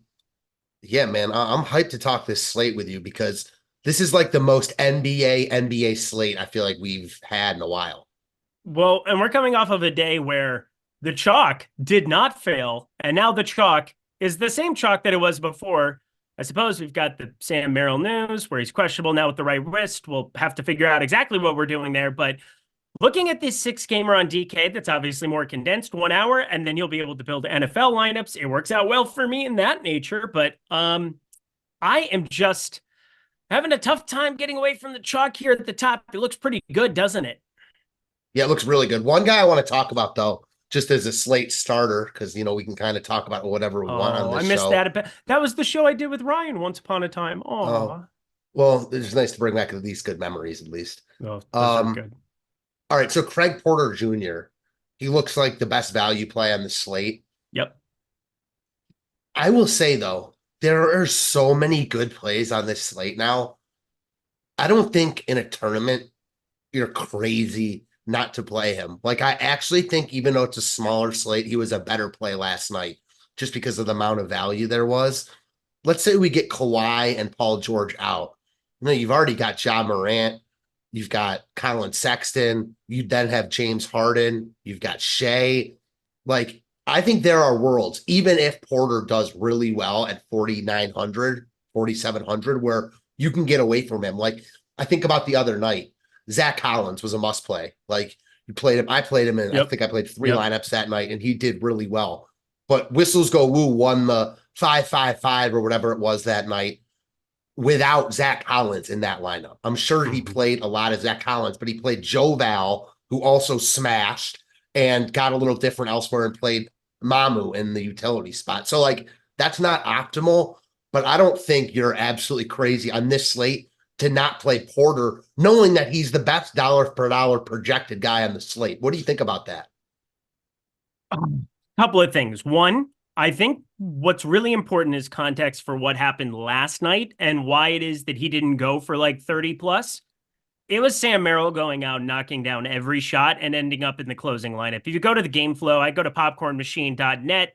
Really good spot to go get some context every single time that you have any questions about things. But Craig Porter ends up just playing a 2-minute stint there in that fourth quarter. The main reason is that Karis LeVert can handle the ball and take over some of those ball handling duties. They can go to a number of different closing lineups, but specifically Sam Merrill made everything this side of the Mississippi and played 30 minutes, and that was all she wrote. Now, Karis LeVert can be the ball handler again, but if you remove Sam Merrill, I feel exponentially better about Craig Porter's opportunity to close in this spot. And I think for me, I just feel ultra good if Sam Merrill gets ruled out. Feel ultra good about Craig Porter Jr. just being in 100% of lineups. He was in 100% of lineups I had yesterday. Craig Porter, that is, not Sam Merrill. But I guess the question becomes Sam Merrill. This is a piece of chalk that I think I do agree with everything you just said. And box score watchers will see 24 minutes and 30 minutes there, 35 and 38.75. He's now 4,500. If he ends up in, I will be underweight to the field. No questions asked. I feel that way about him more than I do Craig Porter Jr. How about you? I mean, Craig Porter is a great play. I don't mean to confuse what I said by not saying that he's like arguably the best play on the slate. I just think there are a ton of good spend-up guard options that you can maybe pivot in roster construction, knowing how good of a play Porter is, but knowing that, you know, Porter's not going to get 60s like Harden and Shea could. Like if Porter gets mid-30s, which is really good for his price, it's almost like that conversation we have with cheap centers. Merrill's a guy who I played a lot last night. I don't really like the ownership if it's going to be there tonight. I mean, he doesn't do anything but shoot. He's a really good shooter. I watched a lot of that game last night being a Clevelander and Cavs fan. So he looked really good, but you know, it's always like, I always have a little hesitancy when a guy makes 8 threes and still is like in the mid 30s for DraftKings points. Like, and he even did, like he got a couple rebounds, a couple random assists. Like, I don't know. I don't like eating the ownership there, especially with, like I said, there's so many good guard plays on this slate. Porter, yes, much less so with Merrill for me. Yep. And there's ways to build positive EV lineups with both of them, with neither of them. Like I'm going to want one of the two probably in everything that I'm doing. It's going to be hard to get away from, although, you know, if you get them both to fail, you're bypassing everybody. But that'll be a fun conversation as we get to it. Just a diving off point. Of course, as we start breaking down news coming in, Sam Merrill will play basketball. He said he expects to play Thursday. Okay, excuse me. That's a different way of phrasing. And then Killian Hayes ruled out. We'll get to all of that and more. But first, of course, we talked at the beginning, you know, the lead into this program. We only have 47 minutes, so we'll fly. But download the Stokastic avatar at stokastic.com/avatar, because the HOF, the Hall of Fame we got going here, can get you some free fun stuff. A free month of anything we have in terms of our Sims product when you sign up using promo code. Well, not when you sign up using promo code. When you finish in the top 5,000 of any tournament, top 3 of a tournament of 5,000 or more, Stokastic HOF, get yourself exposure over there by signing up, getting that avatar. You finish high, awesome. You're going to get a month of that Sims tool and anything else that you could possibly want there. Whatever package we have at stokastic.com, you will be able to have access to. Cool. That was the better way of explaining it. Let's get ourselves flying, my friend, to this slate. So first piece of news that rolls in, and we're going to have news rolling in constantly here, such as Sam Merrill, but Killian Hayes, he's officially out for us today. I think this is a massive headache figuring out what I want to do with this bench. This bench is just, it's so diluted. They can go to minutes for Sasser and Alec Burks, and then Livers can come out there and play some extended run, and you can move Cade Cunningham, you know, play a ton of point. He's going to play a ton of point. Jaden Ivey out there. I mean, what do we do with Killian Hayes out? Is that going to change anything with you with this terrible, no good, very bad Detroit team? I liked Detroit a lot when the day started. Like when I thought Cunningham was looking good at 8,600, and I still think he's a good play and makes me like him and Ivy a little bit more, but there's just too many good, better guard plays on this slate. You know, Cunningham is always in play. He's got that type of upside he showed at last game, but I just keep going back to what if Kawhi and Paul George are out? Like, I'm not one like as much at talk about late swap as much as you do, but this is one like if both those guys are out, Harden emerges as maybe the best play on the entire slate, on a slate filled with good plays. So that's in the back of my mind. How about you? A little bit. I mean, it's I don't know if I like anything improved all that much from Detroit. It's just kind of figuring out. Bogdanovich, I think, probably has extra utility because of small forward, power forward, but Cade Cunningham has been an awesome tournament play on a lot of slates. He went completely ballistic, played, 44 minutes against Atlanta last time out? Maybe they just continue to give him this kind of a workload. I think it's a little bit unlikely, but God, I don't know if I need to get to anything here. We'll see when it's all said and done and we get everything updated from a projection standpoint, but yeah, I don't think it's going to be all that necessary to get to anything here, but and there's a lot of really weird chalk to me today. Najee Marshall is about as weird as it gets. Chris Dunn, I think, makes more sense. 5,800. I can talk myself into getting things on the other side of this game, but we'll see if anything from Detroit really stands out from a projection standpoint as we start to move into it. But Let's talk a little bit about some of these guards, because we have Craig Porter Jr., Sam Merrill. You did voice something that, again, when it works out for you and you are lower on Craig Porter Jr. and Sam Merrill, you are going to bypass a lot of the field. But who are some of the other guard plays that you find wanting to put into your lineups? You're somebody who builds out, 3-5 really strong lineups in high stakes every single night. Who is really making the cut for you tonight? I'm playing one lineup tonight just because we're doing the show, all this news, football, etc. So this is what I said right before, like when I pivoted off the Pistons. You're a big late swap guy. Yep. I think that James Harden becomes the best play on the slate, on a slate full of really good plays, if Kawhi and Paul George are out. And that's in the back of my mind. How about you? Like Harden, he looks good right now. He looks like vintage Harden with both those guys out. Like, I really like Harden, and it makes me like Shea a ton on the other side. Not sure I can get to Shea because there's also Ja Morant. Like Morant is, man, he's close to a lock for me at that price point against Indiana. All that talk about Halliburton being better than him. Someone mentioned it at his press conference. Like Ja is a guy that he even said it. He keeps receipts. So, I mean, there's a ton of good guard plays. That was my only point about Craig Porter. It has nothing to do with Craig Porter himself. It has everything to do with Morant, Shea, and Harden. Oh, yeah. I definitely am with you. James Harden would be at 9,300, an awesome, ultra awesome play. He's completely dead to me in the event that they all play. We have a lot of news that's still waiting to break. We're going to sit here for 42 minutes and just twiddle our thumbs, and hopefully we get a lot of it so that we can help you be informed on it. Utah-Detroit is the only game that is locking right at lock here, and then it just becomes insanity there towards the end. New Orleans, somebody's asking me, why is it that you think that it's weird chalk for Najee? Well, we got to wait on Herb Jones news. That's going to matter big time for me. So there's just so many like waiting in the wings pieces of news that are going to influence my lineups drastically right now. And it's hard to say for certain what I'm going to land on, but something I can tell you for sure, James Harden, I will land on a ton based on whatever happens here with Kawhi and PG-13.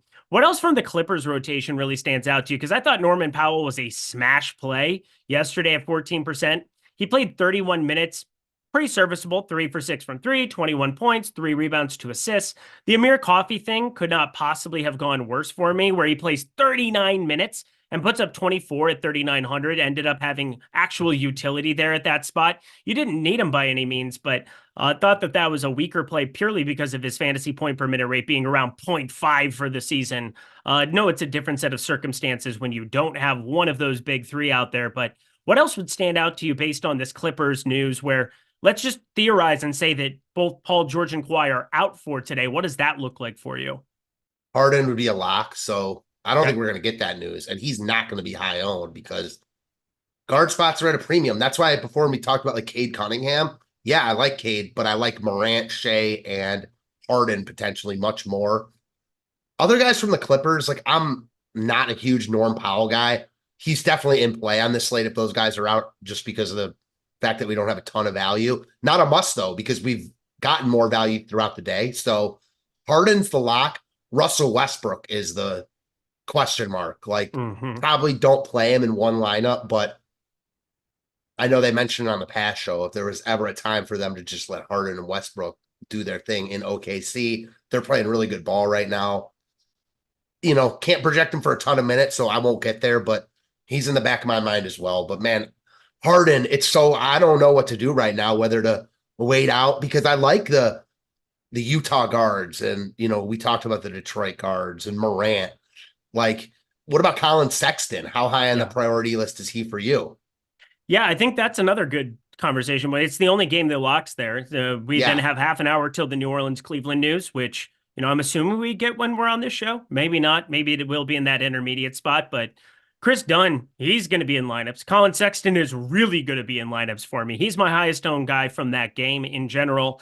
And then I think Walker Kessler is a really, really, really good play there relative to ownership. We've now seen him start back-to-back games, 32 and 30 minutes.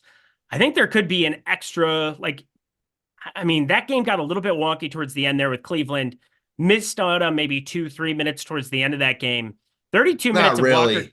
Not really. He kind of went right up to the end there. I've got it on dunks and threes here. He missed like 1 minute, like a minute Maybe. or two. Yeah. That's potentially true.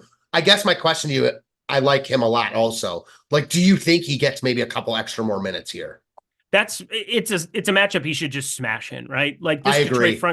This front court is nothing. I mean, it's going to be small ball Isaiah Stewart, where, that's a guy that is a quote unquote 5. Marvin Bagley, he couldn't guard you or me or anybody. And James Wiseman, what are we doing here? Like Walker Kessler, just be a wrecking ball here in this spot. He's pulling ownership 24.2%. Center, there's generally some spots that you can pivot and get around at, but like I don't find center to be like the most appealing spot. Barring what happens, Jonas Valanciunas could be an absolute jam spot. He's already popular. Vooch is popping on pretty much any slate. Chet Holmgren, I think, is a fun play too. If you're looking for extra exposure, depending on what happens with that Clipper news, if we end up getting value there, maybe take Chet and SGA along for the ride. But Walker Kessler, 6,600. He's like the cheapest of the chalky centers, and I think he's a really nice play there. James Wiseman is like 5,900. Andre Drummond's 4,800. Unreal. So, yeah, Kessler, price considered, I like him a lot. I'm not sure like what all those guys being out does for him specifically because he's not a usage guy, but it's such a good matchup. Like, I know Detroit's favored in this game, but I still think Utah's got a good shot here. So I like Kessler and Sexton a lot. It's just tough, though. There's so many guards on this slate that are really in play, as I mentioned a couple times now. One guy I haven't even brought up is CJ McCollum, who's also pretty cheap. No Zion. If you get like no J-Val also, Ingram and McCollum look exponentially better against basically the Cavs second unit. Yeah.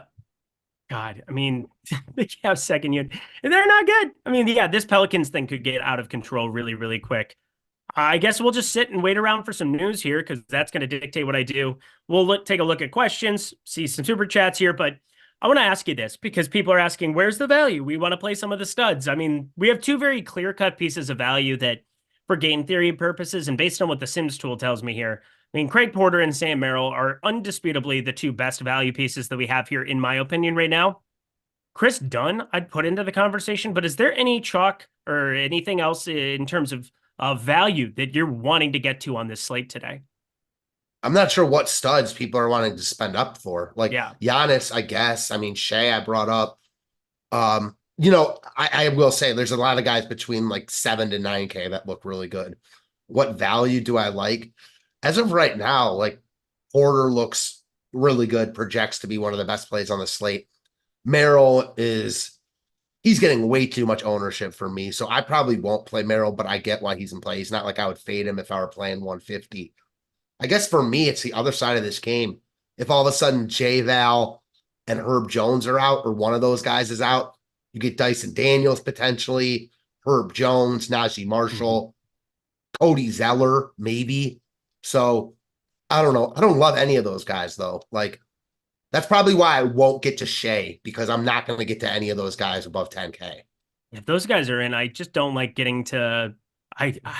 It would drive me nuts if Najee Marshall had a ceiling game with all of these guys in. It would be pure pain. He got so many extra minutes last game, like so fluky. Well, 2 games ago against San Antonio when he went. Last time Zion was out, right, against Washington. Yep, he only played 20 minutes in that spot too. Yeah, Washington he played 27, and that was the last Zion out. For San Antonio, I think was blowout. Yeah. He played 20 minutes there. He played decent. It was fine there. Yeah, the Washington one was insane. Played really, really well. There's been some weird Herbert Jones games too, where sometimes if he doesn't get it going right away, they have pulled eject. And well, it's been basically 4 games in a row they've pulled eject really, really quickly on him. They have Trey Murphy, who can come in and knock down shots, of course, too. You're closing a majority of the time with McCollum Ingram when Zion's healthy, obviously with him, and then J-Val just been closing more and more. There's so much more security that exists there without Larry Nance. And Larry Nance was already starting to fall by the wayside even before the injury. So it is what it is. We get the exact Magic starting lineup: Black, Harris, Franz Wagner, Banchero, and Carter Jr. He's back. Did my camera go off? Of course it did. Son of a biscuit. How dare I run the Sims tool? How dare I? Hayes is out. We know that. Literally just said that. Okay. Anyway. So we must have gotten that Jalen Suggs was out a while ago. I missed that.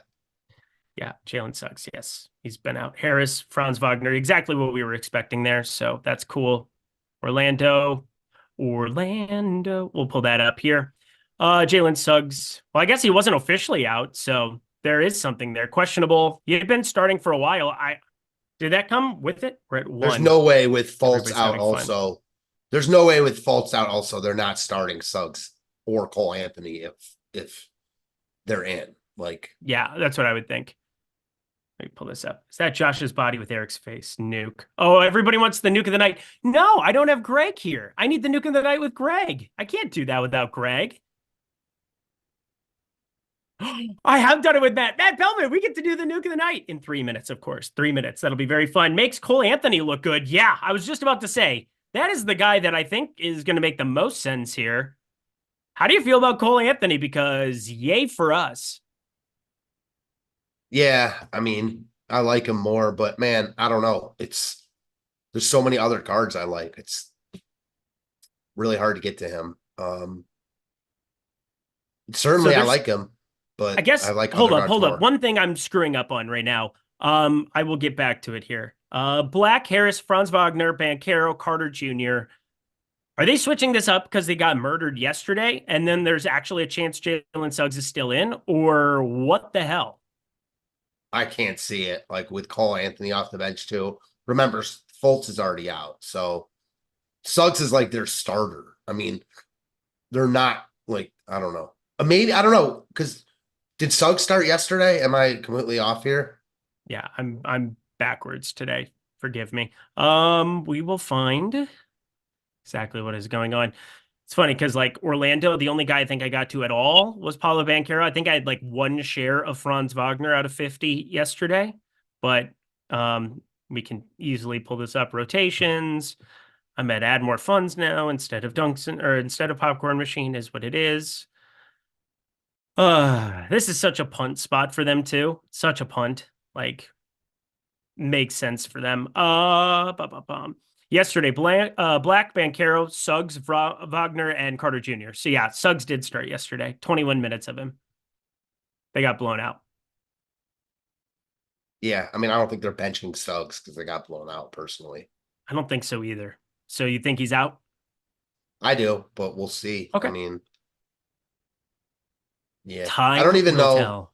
Like, this is not really a slate I want to play Cole Anthony off the bench either. I mean, he always comes off the bench, so I'm not saying that like that you should knock him for that, but there's so many good plays on this slate. I'm not sure. Shooting guard eligible makes it makes it at least a conversation. So does like, this make you like anything else on Orlando? Because Gary Harris brings, the fantasy point per minute rate of a newt, 0.66 fantasy points per minute. Like him and Black sharing the floor. I mean, that has to make you like Banchero, Carter Jr., Franz Wagner a little bit more, right? Yep, Jalen Suggs ruled out. There it came. Yeah, it makes me like Wagner more. I mean, he's going to be handling the ball a lot here. Yeah, this could be fun. He's up to 8K on DK. What are we doing here? He's been good, though. It makes sense. Yeah, the pricing is just absolutely nuts right now. Just all across the board, it's insane. A guy that's popping in our tools at the moment after that Killian Hayes news is Marcus Sasser. Oh, no. 18% chance, 19% chance to be optimal, 3% ownership. Like, I mean, oh, no. Sign me up. Yeah. All right. So we have Ingles and Suggs out. So we get the combo of both of them out. I mean, this is just going to be, I'm going to have some irrational Orlando pieces that I'm mixing into lineups. That's for sure. Son of a biscuit again. God, every time.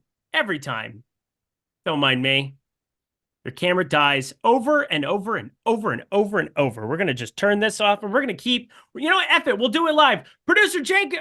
Oh, I almost said producer Jacob. Producer Jordan Klein, you're loved. Hit the nuke of the night.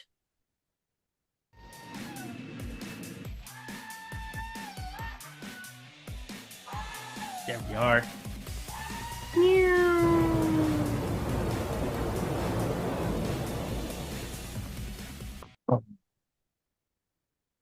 All right. Anywho, We have a nuke of the night here. Matt Bellman, my guy, fantasy tips. Give me them fantasy tips. I need to know, who are we getting to in our lineups tonight that is low owned on this slate? That is low owned on this slate. Man, I'm gonna go with Max Strus. Whoa, there he is. Continue on with the Max Strus. I do like Max Strus today. I hated him yesterday, but continue on. He's not getting love because he's more expensive than the other Cleveland guys, but he's going to play a ton of minutes here. He's the guy that's going to run a lot of the offense for Cleveland. And he's too expensive, but so is basically everyone else on this slate. So that's my case for him. I don't mind that case for him. I don't mind that case for him at all. Victor Wembanyama is pulling 18.6% ownership. Victor Wembanyama, it's very easy to see the change between him playing the 5 and him playing the 4 alongside of Zach Collins. I do want to double check this starting lineup because there is a chance that based on Zach Collins playing last time or them just, saying, screw it, let's put them both out there with like a Patrick Williams and a Vooch that, kind of have that size where they could just decide to go Wemby at the 4. But assuming Wemby at the 5, this has just been a smash every single time. He's only played 31 minutes now. The last 2, they've had wonky game scripts. They blew out the Lakers. They got blown out by the Pelicans. He came off of a day of rest.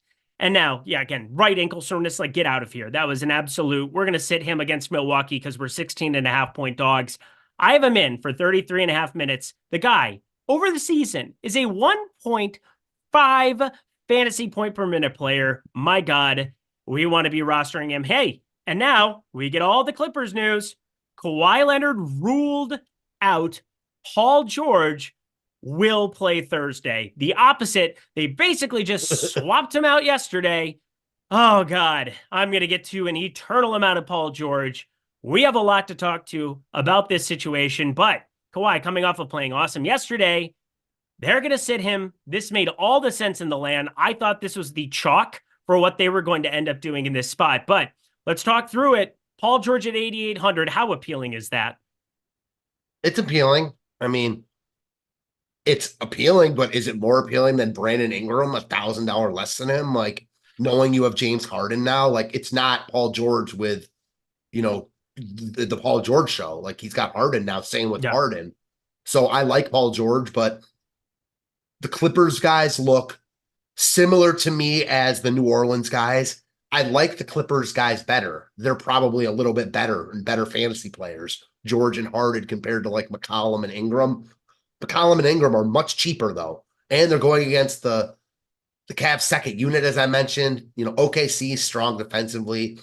Clippers are really hard to get to. I think if Paul George had been out, it's a different story. But with just Kawhi out, they're much more in play, but hard to say the priorities for me. I'm just going to run back an eternal amount of Norman Powell again and hate myself in the morning. Probably. It is a different slate. But, it's kind of the same value pieces. We still have the same 2 pieces from Cleveland. We're going to figure out what happens with New Orleans before that game starts, and that's going to probably dictate what happens with Powell for me. He's up to 6K. Let me just ask you this, though. If we can't play Russell Westbrook, right? If I were playing 150, maybe I'd want a little exposure, but he's just not going to play enough probably to matter. Yeah, 23 minutes yesterday. My main thing is that it did get a little bit wonky there, but 23 minutes from him. I don't think there's enough there at 7,200 for me to get there. And your guy, James Harden, 9,300. I still think he's in play. You're obviously going to have nearly the same projection what you had for him yesterday, removing Kawhi, inserting Paul George here. 38 minutes. Pretty darn appealing against Oklahoma City in that front or in that backcourt, at least. Yeah, it's very appealing. I like Morant more though. With Paul George in Morant first game home against Indy. I already talked about Morant. The more I talk about the Morant, the harder it is to get away from him. If he plays enough minutes again, he will absolutely nuke the slate. He should have been my nuke of the slate, nuke of the night. Well, there you go. You're allowed to switch. There's no rules on these things. So I will let John Morant be your nuke of the night. Sweet. Congratulations. He's playing the Pacers. These are good things. I'm with you, by the way. I love Ja Morant here in tournaments. I also love Better, friends. BETR. Look it up. Go download the app. And also, double your first deposit up to $500. Friends, this is an awesome, awesome site. Pick up. It's massive everywhere. It's massive in any of these states. A lot of these states where there isn't legalized betting, you can win up to 100x your entry fee, selecting up to 8 picks. And yeah, we just got some news. It's going to be very, very helpful. But friends, choose your picks wisely. Watch your winnings soar. Head over to Better and get double your first deposit up to the $500 there. NFL, NBA, NHL, so much stuff going on over there. A great opportunity to check out a new site. You want exposure to as many of these sites as humanly possible. And similar to shopping for odds, at a regular sports book, head over to DraftKings Pick Six. I guess the Pick Six you totally can, but to Prize Picks, to Underdog, and then to Better, you will see that there's a great opportunity to make some serious, serious money by shopping for the best lines, even at sites like this. So Better, it's amazing because of the double your first deposit up to $500. It's like $1,000 into your account. That can give you a huge heads up when you start playing at some of these sites, but you'll also get an opportunity to check out a really fun game type where you can have up to 8 picks, 100x your money. Really cool stuff, my friend. So check out Better. We appreciate them. Absolutely love to see it. All right. We got some news. Herb Jones available to play. Jonas Valanciunas available to play. Cody Zeller ruled out. So this Najee Marshall thing has gone too far. Please do not nuke the slate, Najee Marshall. That is all that I ask of you. Yeah, I agree. I mean, I don't want to play Najee Marshall, but now he's definitely more in play. You already had Zion out. Don't forget Larry Nance is out.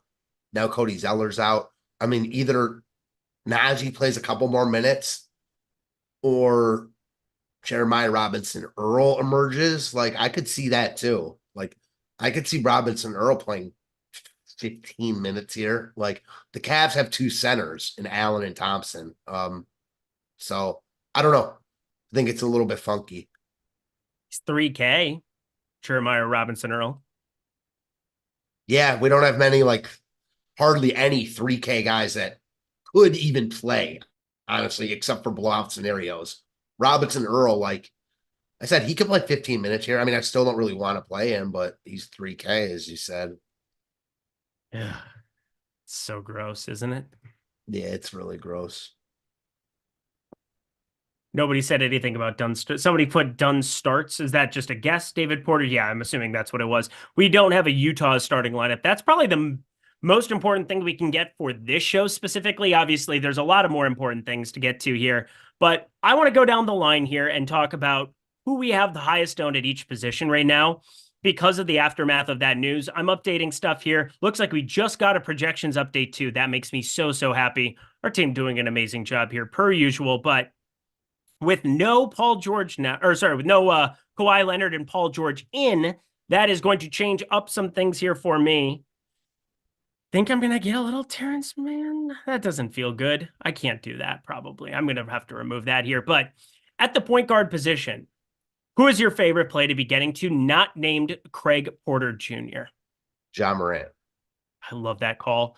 I'm probably going to be following you into the night on that. At shooting guard, your favorite play not named Sam Merrill, even though that's a play that I'm probably going to end up below the field on. Before I say it, I'm just going to say right now, Ja Morant is going to be higher owned than projected, in my opinion. He's one of those, like, people want to play him. So okay, I personally think I'm probably with you. He's going to be like 30+% in my eyes. So I don't care. I still like him anyways. Just know that. Shooting guard, probably Colin Sexton.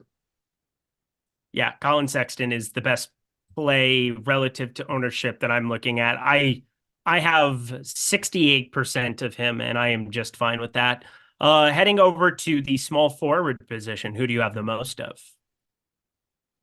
I really like Bojan Bogdanovic. Now with Killian Hayes out. Really, really good matchup for him. This is a game that should be competitive. No defense. So give me Bogdanovic as a run back from the Detroit side. All right. And then, for me, it is going to be Chris Dunn, 5,800. I'm just getting to him because of the small forward utility. And I'm also assuming he's just going to have to play a lot more minutes. Him, Fontecchio, all these dudes. That'll be a real enjoyable experience getting to them in the first game, and just hoping that because we got all this news, there's not a ton to be waiting in the wings. Power forward, Victor Wembanyama. I am obsessed. Power forward. Yeah, I like Wembanyama the most here. I don't think I'll get to him, but I love him here. And at center, it is going to be Jonas Valanciunas for me. I'm going to go Walker Kessler. Love it too. Both of them. Talked about them. We love it. Put a bow on it. It's beautiful. We have 19 minutes left in our lovely show. A couple of super chats to keep caught up on. Thank you to Jordan Klein for doing such a fantastic job here today, per usual, and being so supportive and a loving individual in my life. Jorge Manzo, $2. Who is your exotic player? Is that for me? That's for you, isn't it? Thank you, Matt Bellman. Appreciate it. Thank you for throwing it out there. Yes, it is probably for me, because I don't know why I ended up getting told that I have to pick out exotic players every single slate now, but that is part of what I'm asked to do. And Jonas Valanciunas is the exotic play of the night.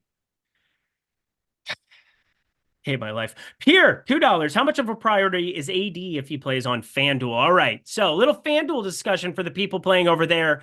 Obviously a little bit different considering we have some evening games to talk about over there. What is your interest level here in Anthony Davis? I will just say high if he ends up playing. On FanDuel? Yeah. Yeah, I haven't really looked at FanDuel. This slate's No so LeBron. different.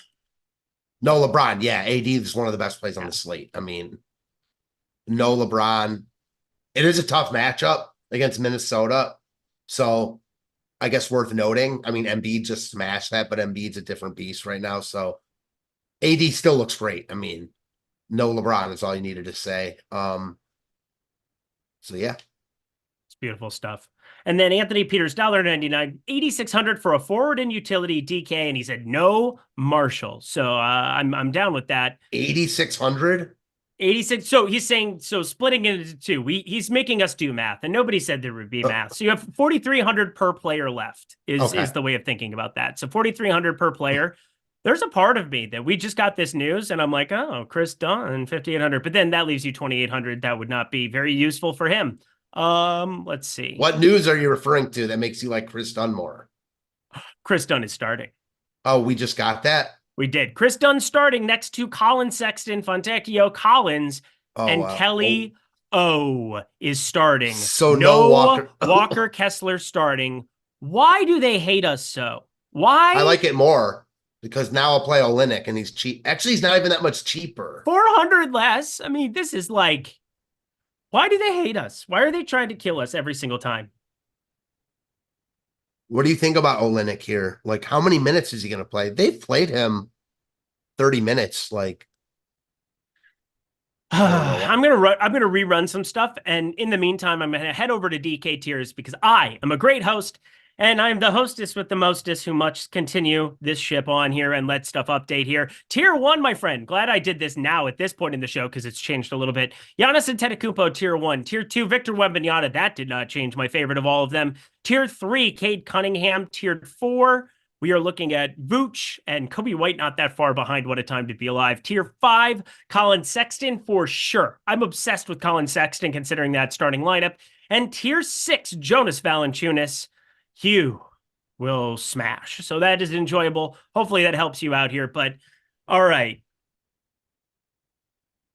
Fucking why are they doing this to us? Walker Kessler's still in play, but like, there's no way I'm going to be playing him the same way that I was before. Kelly Olynyk is like, this is a headache to figure out. I'm a little bit worried about Kessler, not going to lie. Like, he's only played one back-to-back since he's been back, I think, or I don't know. I can't play Kessler now at 6,600. He could smash, though. It's a great spot, but I just can't allocate the funds there. Like, give me Olynyk at 400 cheaper. That might be a foolish mistake, but I'm willing to live with that. Olynyk's a good producer when he plays. He's starting now. Like, just give me Olynyk instead and save me 400. Yeah, I have to send Brandon Katz to the Shadow Realm. You understand that Duran's been out for like 24 years. Like it's been a second Brandon Katz. Remove. What's the Brandon Katz counter at? What's it at, Jordan Klein? I need it. I need the update. The big 3-0. Oh, congratulations. Never come back here ever again. Timeout duration, 10 seconds. Remove. How do I get rid of him forever? Why am I not doing this correctly? Remove. I don't know what I'm doing. I'm just removing things. God, it's so good to have you here, Jordan Klein. 14 minutes to go. I have lots to update. But yeah, Kelly Olynyk, this is going to be a headache. Chris Dunn, though, certifiably good play. I knew with THT there was a chance that they could go Sexton Agbaji. I'm glad that they're not, because Agbaji makes me feel pain and sadness, the likes of which I haven't felt since failing my parents as a young child. He doesn't do that to me because I just never play him. Oh, okay, good. That's cool. Man, what about Luka Samanic? That's who I was just about to ask you about. Samanic, yeah. Sorry. Samanic. No, it's okay. Sorry. It's just fun to say. It's a fun name. He's a guy that was popping in the boom bust tool in terms of optimal percentage. 6.8% optimal percentage with 1.6% ownership. I mean, is this something where if they're trying to limit the minutes of a big guy there in Walker Kessler, that you could just see Samanic come out there and play a little bit more? I kind of like him for tournaments. Yeah, that's kind of exactly my train of thought also. With what I just said about Kessler, like, yeah, what are the tea leaves on Kessler not starting here? You know what I mean? Like, why is he not starting? So, like, I don't know the answer to that, but one line of thinking is they've already rolled so many guys out. They want him to be active, but they're not going to give him a ton of minutes, in which case you get Samanic and even like a Taylor Hendricks in play. I mean, this is a great spot against Detroit. Makes me love Olynyk, though. Like, I think Olynyk is a must now for me. And I really like the idea of playing Samanic. On that same note, though, what about Tristan Thompson, who you saw an upside game last night? He's going to play minutes, though. Like, I don't know how many. Depends on how Jared Allen's been playing, but they have not been shy about just removing Jared Allen if he's not playing well. Problem is Tristan Thompson's 3,800. He got there in 18 minutes yesterday. Unless we see like 29 minutes against Orlando. 4 steals. I mean, that's not even real life. Like, I can't do Tristan. He's a 0.91 fantasy point per minute guy. He's 3,800. I get that line of thinking. If you're going to do that, I mean, you kind of do it blindly every slate if you want to, but Andre Drummond, 4,800. At least if you're going to play a backup, there's a 1.35 fantasy point per minute guy. I think on some of these spots, like San Antonio, where you could definitely see this game blowing out in certain ways, there are chances where an Andre Drummond can go nuts with it, but he's $1,000 more expensive. I assume it's just kind of a different way of looking at it. I just think you're onto something here talking about Samanic, talking about Taylor Hendricks. I think Walker Kessler plays still. What has he played his last 2 games? 23 and 19 minutes in the 2 games he didn't start there against the Knicks, against Sacramento. The problem is, for this one, there's no Lauri Markkanen. There's no a lot of these other guys where you would assume there have to be minutes kind of carved out to some extent there. But like, there is no doubt that Kelly Olynyk, with very limited time, 10 minutes left here, 6,200 isn't like a jam spot for me, but he's going to project out really, really nicely as I increase his minutes. Yeah, for sure. And I'll tell you what, like a couple other guys, we mentioned Cole Anthony. He is now second highest, only behind Craig Porter to be optimal on this slate. So yeah, he looks great. Man, this slate is definitely a little bit tricky to navigate. And then what about Marcus Sasser? I feel like it's a full circle moment for us. The first show we did together, we talked about Marcus Sasser. If you remember, he went nuts. So I don't know. No Killian Hayes. Like, he's been playing, like, I'm not saying to play him over Porter, but the leverage is real. There's a song called Gypsy by Fleetwood Mac.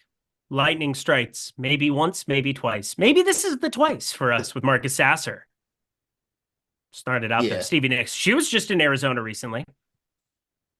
with Billy Joel. They're on tour together. Do you care? Probably not. It's okay. These are the things that you get on NBA Live Before Lock. NFL Live Before Lock will be coming on after us here. I'm waiting for everything, the projections to update here very, very quickly. We have a ton of super chats, so we'll get to those here, of course, but I got to throw this in there. OS, 33.3% off right now using promo code GIFT. Amazing stuff over at OddsShopper. You sign up at the link down below or in the video description box below. That makes OS, OddsShopper, the premium tools, the fantasy optimizer, the parlay builder, everything you know and love there, in addition to the Discord, for less than $10 for a week, less than $33.33 for the month. Look at that. I love cool numbers like that. Promo code GIFT, G-I-F-T, gift. Making that like the Jets thing. 33.3% off your first week or your first month when you sign up at the link below or the one in chat that Jordan Klein just threw in there. OddsShopper Premium. Sign up today. The positive EV tool. Everything that you know and love and see every single day over on Twitter, on Greg's Picket, on everybody's Picket. All the amazing things. Promo code GIFT gets it for you. 33% off. So check that out here. But I'm rerunning the Sims tool here, and it is getting close to it. 8 minutes. Let's get ourselves to these super chats. Let me get you caught up. So Anthony Peters, that $8,600 question he had for a forward and a utility. Do you want to get Hamina Samanic? Are we going to go to him? I mean, I don't hate it. Feels What thin was the to price give for as tag? like a play. So it's $4,300 per player. We're looking for a forward and utility. It's probably Najee Marshall, just projection wise, but Sure. I was actually just looking at that price. I don't really like that pricing tier. I'm interested to know why our tools don't like Kelly Olynyk as much as I thought they would. I do not know. Let me see this here. Kelly Olynyk. I'm gonna find out. Jake Lindland, $1.99. It might also just be because they're looking to go like it is what it is. Anyway, we'll figure it out. Jake Lindland, $1.99. DK single entry. Any players to lock in the early games? Favorite plays from the early games go, just from the first two that we have going. Sexton, Chris Dunn, Olynyk, Porter. Love them all. Anthony Peters, $1.99. So Samanic and Biyombo. Probably neither if you're making one lineup. Probably a little bit of each one of them if you're making more than 20. But even in 20, it'd be hard to land on either of them. Yeah, I'm with you. Riley Cooper, $14.99. Cole or Powell? It is Cole by a mile for me. And I love Powell. You should know how much I've loved Powell the last 2 days. I'm going to like him again today, but I like him relative to Cole Anthony because Cole Anthony is one of my favorite plays of the slate. Yeah, Cole Anthony now looks really, really good. Man,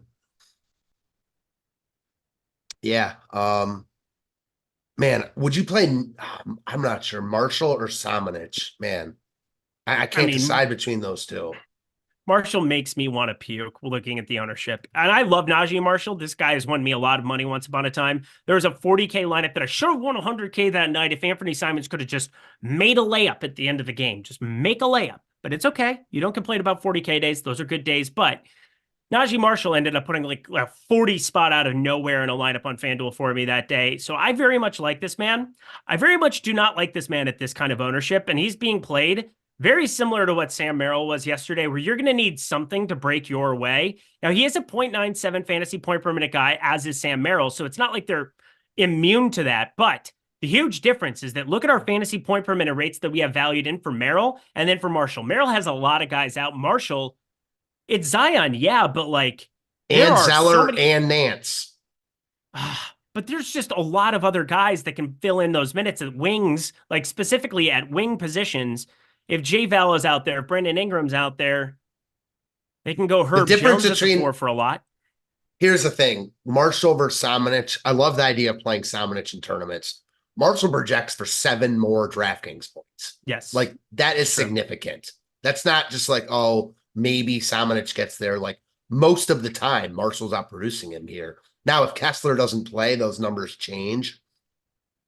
But NBA is so projectable. Like, I think they're both in play. And like, if I were playing 150, I'd want some Samanic, but that gap in projection just makes it really hard for me to like play him over the other. And I will say, talking about Utah here, Chris Dunn being in the starting lineup makes me like Colin Sexton less. Say that again. Chris Dunn being in the starting lineup makes me like Sexton slightly less, as opposed to a guy like Well, Agbaji, THT's a who- good fantasy point per minute guy. Yeah, if Agbaji was there, it was an absolute smash for Sexton. But like we've had Colin Sexton sharing the floor with THT and Laurie Markkinen, and those guys are You're right. way I better s- fantasy point per minute guys. Relatively speaking, all Yeah. I mean. Oh, totally with you. I'm not trying to bemoan the idea of it. I only ended up getting to 10% Kelly Olynyk for what it's worth for anybody who gives a shit. I ended up playing no Samanic. I ended up playing one share of Marcus Sasser simply for the vibes. One share. I have all the Colin Sexton and all the Chris Dunn in all of the land. All the count. Yeah. I don't know if I'm gonna play Sexton right now, just because, like I said, I'm playing one lineup and there's other guards I like. And I will say I do like Jaden Ivey like quite a bit now. The price tag is just standing out for me on a slate without a ton of value. Utah stinks. They just gave up like 130 to a Cavs team that was missing basically everyone. There's a lot of good guards on this slate, as I've mentioned like 8,000 times now. So yeah. I'm with you. I ended up with one share of Jaden Ivey out of 50 lineups. I'll get to two here. I'm rerunning it one more time. Again, just for the vibes. I need this for the vibes. How are we feeling? What about Jaren Jackson Jr.? Thoughts on him? Very much like him for tournaments. I like him for tournaments just about every single time. He's one of those guys that because of the stocks upside, you never really have to worry about who he's sharing the floor with because that's his path to it. We have seen him have some 40 balls, but what's going to happen to a lot of these guys is the prices are going to go down in an earlier round, and Sugar, we're going down swinging to 7,900. He'll be your one with a bullet. Loaded God Complex, cock it and pull it.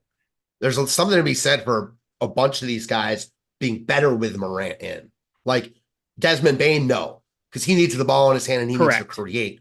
But like Vince Williams, Zaire Williams, if he ever plays, Jaren Jackson Jr. to an extent, like, yeah, Jaren Jackson Jr. upside, like ultimate upside is him scoring a lot. But like you said, it's the dream spot against Indiana. You've seen price like Max Strus, who I mentioned, he's 7K. Like Jaren Jackson Jr. 7,900. I think just the way this slate is priced out, I like him quite a bit more than I thought I would, to be honest. Yeah, I'm just uploading my lineups here. We have all of what, 1.5 minutes? Oh, less than that. We have like a minute to go here. All right. I got my lineups in. I feel good about it. Obviously, there's just one game now, one game coming up next. And then we got the 4 of them left on the DK slate. For all you FanDuel people, want to at least throw it out there, Miles Turner will play basketball. Jalen Smith will be out. There are lots of ways, friends, that things are going to be a little bit wonky as we get into the evening window. But we will be able to take care of everything for you in the premium Discord. If you're in there, I'm going to jump in there for a little bit and hang out here. Not just the Odd Shopper one, but over there in Stochastic as well. Happy to take questions, talk you through pieces of this slate. But who are you cheering for the most relative to ownership, my friend? I think it's going to be the Memphis guys, Jaren Jackson and Morant. I'm playing both of them. I like them both quite a bit. Feel good about this. Jordan Klein, you feeling good about NFL Live before lock coming up next? Yeah, buddy. Let's go. We got New Orleans and the Rams. Who are you picking for that one, Matt Bellman? I actually like the Saints in that game to stay within the number for sure. I think it's a 4-point spread. My only hesitancy with the Saints is that there's a big time coaching mismatch with McVay versus Allen. So I don't know. It should be a good game. Wouldn't be surprised at basically any outcome if this Rams rolled. I wouldn't be shocked. And the Saints win, I wouldn't be shocked. I wouldn't be shocked either. It's about as shocking as my camera going off when I use the Sims tool. But thank you to Jordan Klein. Thank you to everybody in chat. Stay around for this NFL Live before lock action coming up in 15 minutes. Going to be an awesome time. Going to be enjoyable. Go check that out. I'm Eric. He's Matt Bellman. Go follow him at Fantasy Tips Matt, my dude. Any final words for the people? No. Thanks everyone for watching. That's good enough for me. Check out Better. Thank you to them for their sponsorship. I'm Eric Lindquist. We'll catch you guys next time.